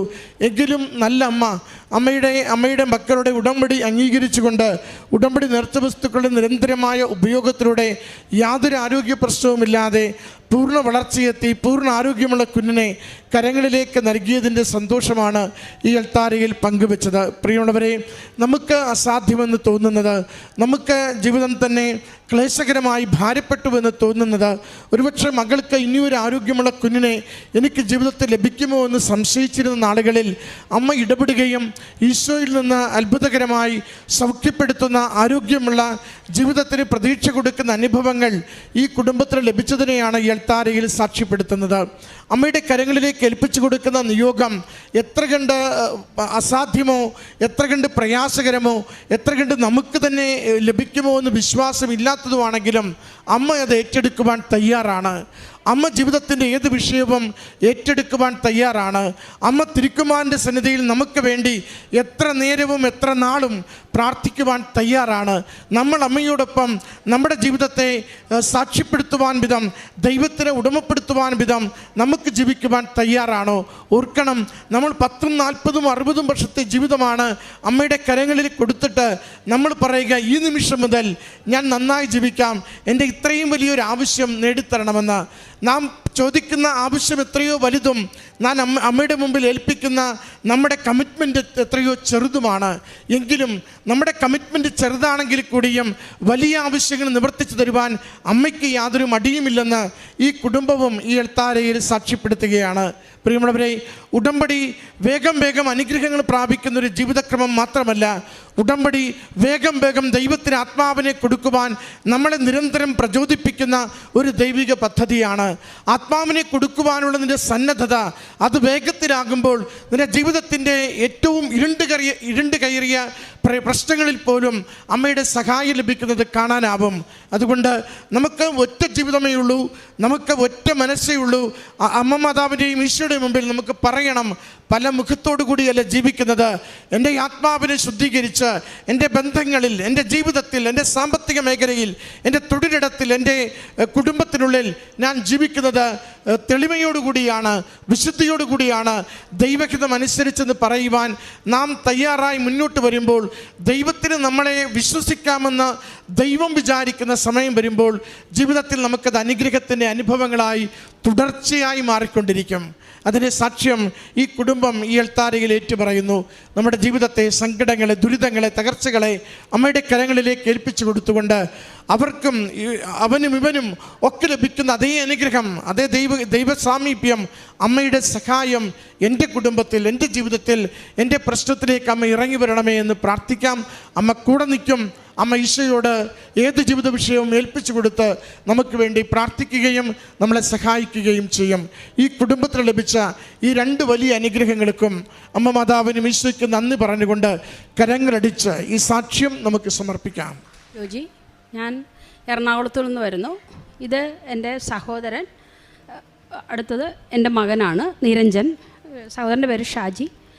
അപ്പം ഞാൻ ഈ കൃപാസനത്തെക്കുറിച്ച് അറിഞ്ഞത് 2017 അപ്പോൾ തൊട്ട് ഞാനിവിടെ വരാറുണ്ട്, ഉടമ്പടി എടുക്കാറുണ്ട്. എന്നാൽ കൊറോണ സമയത്ത് ഞങ്ങളുടെ ഉടമ്പടി ഇങ്ങോട്ട് വരാതാകുകയും ഉടമ്പടി എടുക്കാതെ ആകുകയും ചെയ്തു. ഞാൻ എറണാകുളത്തൊരു വനിതാ സ്ഥാപനം നടത്തുകയാണ്. അപ്പോൾ വലിയ പ്രതിസന്ധികളില്ലാതെ അത് പോയിക്കൊണ്ടിരിക്കുകയായിരുന്നു. എന്നാൽ കൊറോണ മൂലം ഞങ്ങളുടെ സ്ഥാപനങ്ങളെല്ലാം പൂട്ടിപ്പോവുകയും ഒരു സ്ഥാപനം മാത്രമായിട്ട് അവശേഷിക്കുകയും ചെയ്തു. കടുത്ത സാമ്പത്തിക പ്രതിസന്ധിയും ഈ സ്ഥാപനത്തിൻ്റെ പേരിൽ കുറച്ച് ലോണൊക്കെ ഉള്ളതുകൊണ്ട് പുതിയ സ്ഥാപനം പണിതിൻ്റെ കുറച്ച് ബാധ്യതയൊക്കെ വന്നു. ആ സമയത്ത് എൻ്റെ ഹസ്ബൻഡ് ഒരു അറ്റാക്ക് വരികയൊക്കെ ചെയ്തു. അപ്പം ജീവിതം മൊത്തത്തിൽ വഴിമുട്ടി നിൽക്കുകയായിരുന്നു. അപ്പോൾ സ്ഥാപനം കുറച്ചൊക്കെ സ്ഥാപനം പൂട്ടിപ്പോൾ സ്റ്റാഫൊക്കെ ഇല്ലാതായി. ഞങ്ങളൊക്കെ തന്നെ ജോലി ചെയ്ത് സ്ഥാപനം മുന്നോട്ട് നോക്കുകയായിരുന്നു. അപ്പോൾ ഈ പ്രതിസന്ധി എന്ന് പറഞ്ഞത് സാമ്പത്തിക പ്രതിസന്ധി കഠിനമായിട്ട് കൊണ്ടിരുന്നു. അപ്പോൾ ഞാനിവിടെ വന്ന് 2018-2023 ഇവിടെ വന്ന് ഉടമ്പടി എടുത്തു. അപ്പോൾ ഒരു തരത്തിലും മുന്നോട്ട് പോകാൻ വയ്യാത്തൊരവസ്ഥയായിരുന്നു. അപ്പോൾ അത് കഴിഞ്ഞ് ആ ഉടമ്പടിയിൽ മേൽ ഞാൻ എൻ്റെ കടബാധ്യതയെക്കുറിച്ച് വെച്ചിരുന്നു. പക്ഷേ അത്ഭുതകരമായിട്ട് പല പല ചെറിയ ചെറിയ കാര്യങ്ങളിലൂടെയും ഓൺലൈൻ ഫുഡ് കാര്യങ്ങളിലൂടെയൊക്കെ തട്ടിയും മുട്ടിയും ഞാൻ പൊയ്ക്കൊണ്ടിരുന്നു. എന്നാൽ ഉടമ്പടിയുടെ കാര്യങ്ങളൊക്കെ ഞാൻ ചെയ്തുകൊണ്ടിരുന്നു. പക്ഷേ അപ്പോൾ എനിക്ക് ഉണ്ടായിരുന്ന മാനസിക പ്രശ്നങ്ങളെല്ലാം തന്നെ കടുത്ത മാനസിക സമ്മർദ്ദമായിരുന്നു. അതെല്ലാം നീങ്ങുന്നു. ഞാൻ ഭൗതിക സാഹചര്യങ്ങളെ മാത്രം കരുതി വന്നതായിരുന്നു ആ സമയത്ത്. പക്ഷേ അതെല്ലാം എൻ്റെ മാറുകയും ഭൗതിക സാഹചര്യങ്ങൾ മാറ്റം വരുത്തേണ്ട ആത്മീയതയിലേക്ക് ഞാൻ കൂടുതൽ വളർച്ച നൽകി. എന്നിലുള്ള ചെറിയ ചെറിയ കുറ്റങ്ങളും കുറവുകളൊക്കെ ഉണ്ടാവുന്നു. അതെല്ലാം മാറുന്നതിന് വേണ്ടിയിട്ട് ഞാൻ പ്രാർത്ഥിച്ചു തുടങ്ങി. അപ്പം ഞാനൊരു അക്രൈസ്തവയാണ്. അപ്പോൾ ഇതെൻ്റെ സഹോദരനാണ്. പിന്നെ ഞങ്ങൾ കഴിഞ്ഞ വർഷം 2024 അപ്പോൾ ഇദ്ദേഹത്തിൻ്റെ ഭാര്യയ്ക്ക് എൻ്റെ നാത്തൂന് ഒരു നട്ടൽ പൊടിഞ്ഞു പോകുന്നൊരു അസുഖം വന്നു. അപ്പോൾ ഇദ്ദേഹം ഇവിടെ വന്ന് ഞാൻ പറഞ്ഞതിന് ശേഷം ഉടമ്പടി എടുത്ത്, അതിന് മുമ്പ് ഉടമ്പടി എടുത്തിട്ടുണ്ടായിരുന്നു.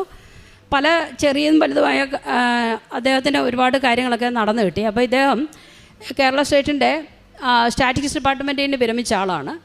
അപ്പോൾ ഇദ്ദേഹത്തിന് ചില കൃഷി സംബന്ധമായിട്ടുള്ള കുട്ടനാട്ടിലാണ്. അപ്പോൾ അദ്ദേഹത്തിൻ്റെ കൃഷി സംബന്ധമായിട്ടൊക്കെ വന്ന കുറച്ച് കടങ്ങളൊക്കെ വന്നു. അപ്പോൾ ഈ ഭാര്യയുടെ ഇത് ചികിത്സിക്കാനായിട്ട് പണമില്ലാതെ വന്നു.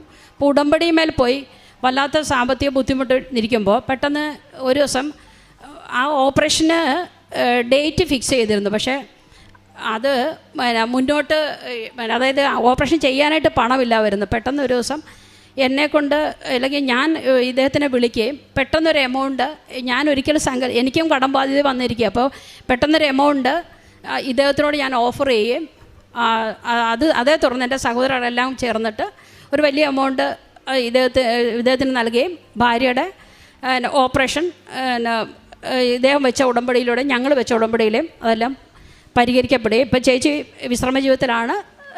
നടക്കാനൊക്കെ പറ്റും, കുഴപ്പമൊന്നുമില്ല. അടുത്ത എൻ്റെ സാക്ഷ്യം എൻ്റെ മകൻ നിരഞ്ജൻ.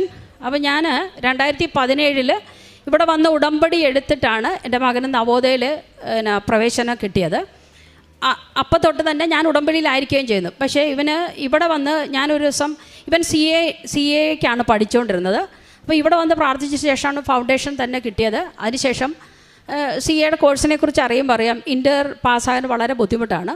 അപ്പം ഞാനിവിടെ വന്ന് സാക്ഷ്യം കേൾക്കുമ്പോൾ മോൻ്റെ 1-2 ഫൈനലിസ്റ്റുകൾ ഇവിടെ വന്ന് CA-ക്കാർ സാക്ഷ്യം പറഞ്ഞു. അപ്പോൾ ഞാനിവിടെ ഇരിപ്പുണ്ട്, ഇയാളുടെ മുന്നിൽ ഇരിപ്പുണ്ട്. അപ്പോൾ എനിക്ക് ആഗ്രഹമുണ്ട് എൻ്റെ മകനെ പറ്റിയും ഇതുപോലെ ഒരു സാക്ഷ്യം പറയണമെന്ന്. പക്ഷേ ഫൈനൽ ആയില്ലെങ്കിലും പോലും 20 വയസ്സിൽ തന്നെ ഞാനിവിടെ നിന്ന് പ്രാർത്ഥിച്ചതിൻ്റെ ഫലമായിട്ട് ഇവനെ ഇവിടെ കൊണ്ടുവന്ന് പ്രാർത്ഥിപ്പിച്ചു.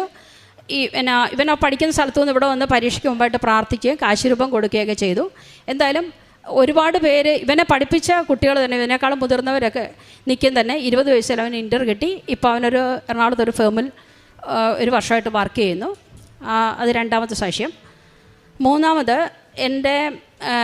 എനിക്ക് കടബാധ്യത മൂലം ഞാൻ ബുദ്ധിമുട്ടിരുന്ന എനിക്ക് ഈ നവംബറിൽ വല്ലാത്ത ബുദ്ധിമുട്ടുണ്ടായിരുന്നു. കുറച്ചൊക്കെ ബുദ്ധിമുട്ട് മാറിയെങ്കിലും നന്നായി കടം എനിക്ക് വീടണമല്ലോ, ബുദ്ധിമുട്ടുണ്ടായിരുന്നു. അപ്പോഴേക്കും എൻ്റെ ഹസ്ബൻഡിൻ്റെ ഒരു ഒരു ബന്ധു ആ കുട്ടിയെ ഇവിടെ കൊണ്ടുവന്നിട്ട് ഞാൻ പള്ളിയിൽ നമ്മുടെ മുമ്പിൽ കൊണ്ടുവന്നിട്ടുണ്ടായിരുന്നു അവളുടെ പ്രശ്നങ്ങളെ പരിഹരിക്കാൻ വേണ്ടിയിട്ട്. പക്ഷേ 2 വർഷമായിട്ട് അതിനുള്ള പരിഹാരമൊന്നും കണ്ടിട്ടില്ല. പക്ഷേ അവൾ അതായത് എൻ്റെ ഹോസ്റ്റലിൻ്റെ ഉള്ളിൽ ഒരു മാതാവിൻ്റെ രൂപമുണ്ട്, അതിൻ്റെ മുമ്പിൽ ഒരു കത്ത് എഴുതി വെച്ചിട്ടുണ്ടായിരുന്നു.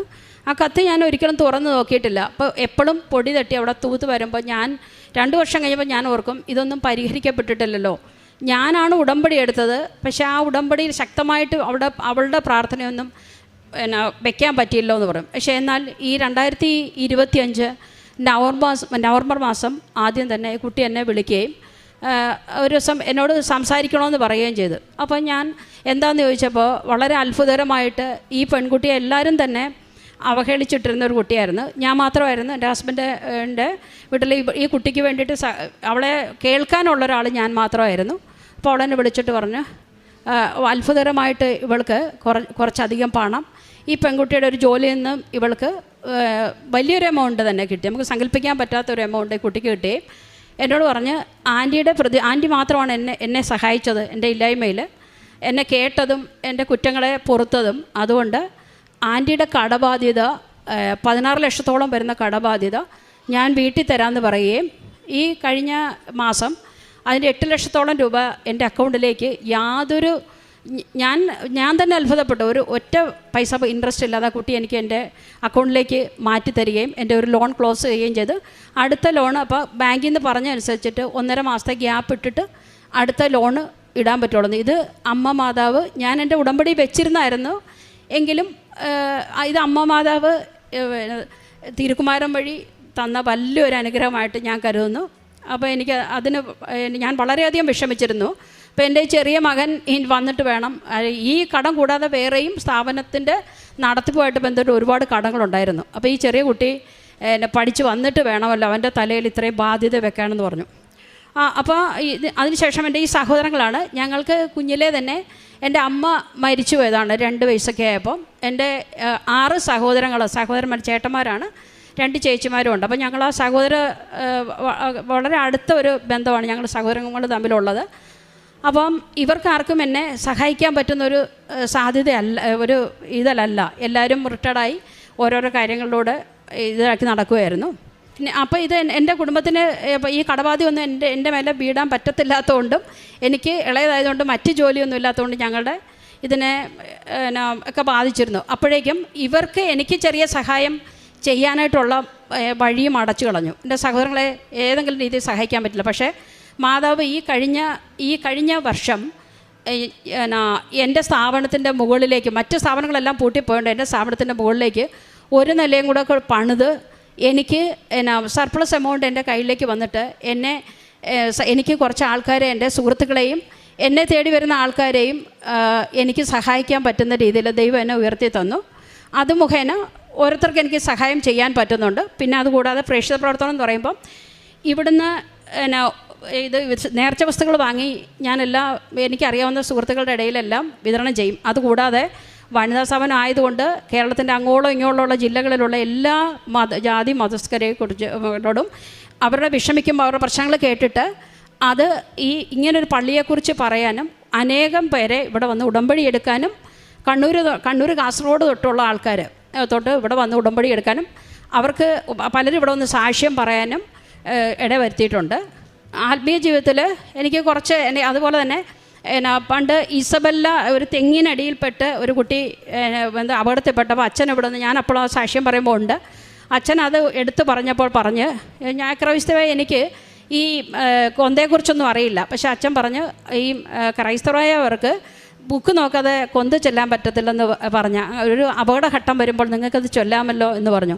ഞാനങ്ങനെ ഈ 5 ദിവ്യരക്ഷകളും കാണാതെ പഠിക്കുകയും പിന്നെ അത് ചൊല്ലുകയും ചെയ്യുന്നുണ്ട്. പിന്നെ എൻ്റെ മകൻ്റെ ലുത്തീനിയ പ്രാർത്ഥനയുടെ ഇവന് അവിടെ ഹോസ്റ്റലായിരിക്കുമ്പം അത് അത്രയും വരിയും ഞാൻ കാണാതെ 2-4 വരി വീതം പഠിച്ച് കാണാതെ അത്രയും വരികളും അമ്മയുടെ മുമ്പിൽ നിന്ന് എഴുതി വെളുപ്പിന് തന്നെ ഇരുന്ന് എഴുതി പഠിക്കുമ്പോൾ ഞാൻ പറയും, ഈ പ്രായത്തിൽ എനിക്കിത് എഴുതി ഞാൻ കാണാതെ പഠിച്ചത് അമ്മയുടെ മുമ്പിൽ സമർപ്പിച്ചു. അതേപോലെ തന്നെ എൻ്റെ മകൻ്റെ ബുദ്ധിയിൽ അവിടുന്ന് കനിയണമെന്ന് പറഞ്ഞു.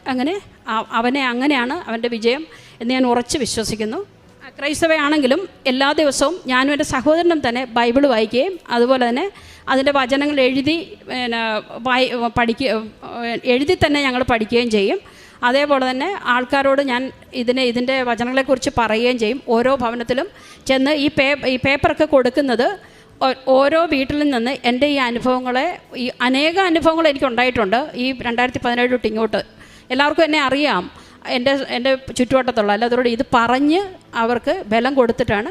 പിന്നെ ഒരുപാട് പേരെ തൊഴിലിൽ എനിക്ക് സഹായിക്കാൻ പറ്റുന്നുണ്ട്. തൊഴിൽ കൊടുക്കുന്നതിനോടൊപ്പം തന്നെ അവരെ ഏതെങ്കിലും തൊഴിലോട്ടൊക്കെ ആക്കി കൊടുക്കാൻ, ഇതെൻ്റെ ജോലിയല്ല എന്ന് പറഞ്ഞ് എനിക്ക് ഒഴിയാം, പക്ഷേ ബാക്കിയുള്ള സമയം ഞാൻ അവർക്ക് വേണ്ടിയിട്ട്, തൊഴിൽ നഷ്ടപ്പെട്ടവർക്ക് വേണ്ടിയിട്ട് ഞാൻ ഏതെങ്കിലുമൊക്കെ തൊഴിൽ കൊടുത്ത് എന്നെക്കൊണ്ട് എനിക്ക് പറ്റുന്ന രീതിയിലൊക്കെ അങ്ങനെ കൊടുക്കാനും പറ്റുന്നുണ്ട്.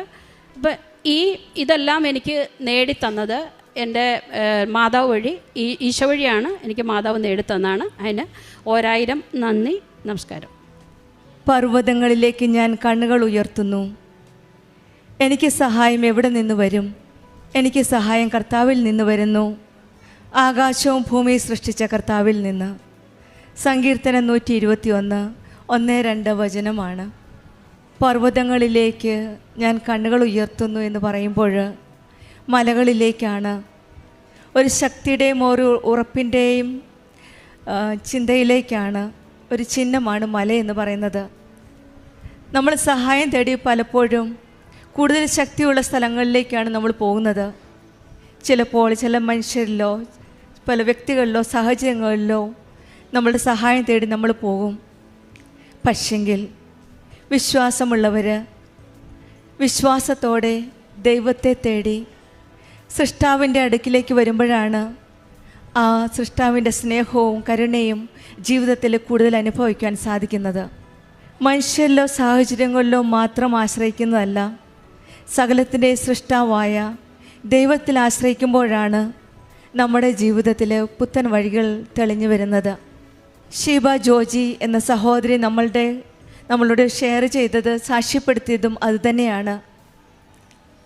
ലക്ഷ്യമില്ലാതെ അലയുന്ന സമയങ്ങളിൽ പരിശുദ്ധമ്മ ജീവനോടെ പ്രത്യക്ഷപ്പെട്ട ഈ ആലയത്തിൽ, ഈ സന്നിധിയിൽ വന്ന് പ്രാർത്ഥിക്കുമ്പോൾ, കർത്താവേ എനിക്ക് സഹായം എവിടെ നിന്ന് വരും? ആകാശവും ഭൂമിയെ സൃഷ്ടിച്ച കർത്താവ് ഇവിടെയുണ്ട്. ഈ ആലയത്തിൽ പരിശുദ്ധ അമ്മയാണ് ഞങ്ങളെ സംരക്ഷിക്കുന്നതെന്ന വിശ്വാസത്തോടെ ഇവിടെ വന്ന് പ്രാർത്ഥനയോടെ ഉടമ്പടി എടുക്കുമ്പോൾ, ഉടമ്പടി ജീവിതത്തിൽ ആ മക്കളുടെ കൂടെയാണ് ഈശോയും അമ്മയും ചേർന്ന് നിൽക്കുന്നത്. ഈ സഹോദരി പറഞ്ഞതുപോലെ സാമ്പത്തിക ബുദ്ധിമുട്ടുകളുടെ ഞെരുക്കങ്ങളുടെ സമയത്തിലാണ് ഇവിടെ വന്ന് ഉടമ്പടി എടുത്തത്. പിന്നെയാണ് ഉടമ്പടി ജീവിതത്തിൽ ഓരോ അനുഗ്രഹങ്ങൾ ഇവരുടെ ജീവിതത്തിൽ വന്നുകൂടുന്നത്. 16 ലക്ഷത്തിൻ്റെ ഒരു കടമുണ്ടായിരുന്നു. ആ കടം തീർക്കാനായിട്ട് ഈ മകൾ വളരെ വിഷമിച്ചു. പിന്നീടാണ് പണ്ടെങ്ങോ സഹായിച്ച ഒരു വ്യക്തി ഒരു സഹായം നീട്ടി ഈ മകളുടെ അടുത്ത് വരികയും ആ കടം പൂർണ്ണമായിട്ട് വീട്ടുവാനുള്ള സഹായം ചെയ്യുകയും ചെയ്തത്. പിന്നീടുണ്ടായിരുന്ന സഹോദരൻ്റെ ഭാര്യയുടെ സാമ്പത്തിക ബുദ്ധിമുട്ടുണ്ടായിരുന്നു ഓപ്പറേഷന് വേണ്ടിയിട്ട്. അതും എവിടെ നിന്നോ എങ്ങനെയോ ഈ സഹോദരിയുടെ അക്കൗണ്ടിലേക്ക് കാശ് വരികയും സഹോദരൻ്റെ വൈഫിനെ സഹായിക്കുകയും അവരും ഓഫ് കോഴ്സ് ഉടമ്പടിയിലായിരുന്നു. അവിടെ എല്ലാം പ്രാർത്ഥനയുടെ ഫലമായിട്ടാണ് ആ സഹായം വരികയും എല്ലാം സക്സസ്ഫുള്ളായിട്ട് ട്രീറ്റ്മെൻറ്റ് ചെയ്യുവാൻ സാധിച്ചത്. പിന്നെ ഉണ്ടായിരുന്നത് മകൻ്റെ CA എക്സാമാണ്. പരീക്ഷയുടെ കാര്യം ഈ മകന് ഉടമ്പടിയിൽ വെച്ചിരുന്നു. പ്രാർത്ഥിച്ച് വിശ്വസിച്ച് ഇവർ പരീക്ഷയ്ക്ക് പോയപ്പോഴേ അമ്മാവൻ പറഞ്ഞു, not by merit but by grace ആണ്. ദൈവത്തിൻ്റെ ഒരു കൃപ കാരണമാണ് ആ മകന് പരീക്ഷ എഴുതാനും നല്ലൊരു ജോലി ലഭിക്കാൻ സാധിച്ചത്. ഈ മകളുടെ ഓരോ കടങ്ങളും ഇൻട്രസ്റ്റ് ഇല്ലാതെ എല്ലാം ദൈവം നോക്കിയും കണ്ടും ചെയ്യുന്ന ഒരു ജീവിതത്തിലെ ഒരു അനുഭവ സാക്ഷ്യമാണ് ഈ മകൾ പറഞ്ഞത്. മക്കൾ ഉടമ്പടി എടുത്തു കഴിയുമ്പോൾ നമുക്ക് ഭയമില്ല, ഒന്നുകൊണ്ടും ഉത്കണ്ഠപ്പെടേണ്ട ആവശ്യമില്ല. ഈശോയും അമ്മയും അങ്ങേറ്റെടുത്ത് ചെയ്യുകയാണ്. ഓരോ വഴികളും തുറന്നു കൊടുക്കുകയാണ് ഇവർക്ക്. എവിടെ നിന്ന് വരുമെന്ന് മലകളിലേക്ക് പർവ്വതങ്ങളിലേക്ക് കണ്ണുകൾ ഉയർത്തി ചോദിക്കുമ്പോൾ ഇവരുടെ ഉത്തരം തന്നെ ഇവർക്ക് തന്നെ ലഭിക്കുകയാണ്. ഇതാണ് ഉടമ്പടി മക്കളുടെ ജീവിതത്തിൽ കാണുന്നത്. ഈശോയും അമ്മയും സൃഷ്ടികർത്താവായ ദൈവവും കൂടെ നിന്നുകൊണ്ടാണ് ഇവരുടെ കരങ്ങൾ പിടിച്ചുകൊണ്ട് ഇവരെ മുന്നോട്ട് നയിക്കുന്നത്. നമ്മളുടെ ജീവിതത്തിലും സൃഷ്ടികർത്താവായ ദൈവത്തിൽ നമുക്കും അഭയം തേടാം. നമ്മൾ വിശ്വാസമർപ്പിച്ച് സത്യസന്ധതയോടെ നമ്മുടെ ഉടമ്പടി ജീവിതം മുന്നോട്ട് നയിക്കാം. ഓരോ പ്രാവശ്യവും നമ്മൾ കണ്ണുകൾ ഉയർത്തി നമ്മൾ ചോദിക്കുമ്പോൾ നമ്മുടെ സഹായം എവിടെ നിന്ന് വരുമെന്ന് ചോദിക്കുമ്പോൾ നമുക്കും ഒരു ഉത്തരം ലഭിക്കട്ടെ എന്ന് നമുക്കും പ്രാർത്ഥിക്കാം. ഷീബ ജോജിക്കും കുടുംബത്തിനും ലഭിച്ച എല്ലാ അനുഗ്രഹങ്ങൾക്കും നമ്മൾക്ക് കരങ്ങളടിച്ച് ദൈവത്തെ മഹത്വപ്പെടുത്താം. യേശുവേ നന്ദി.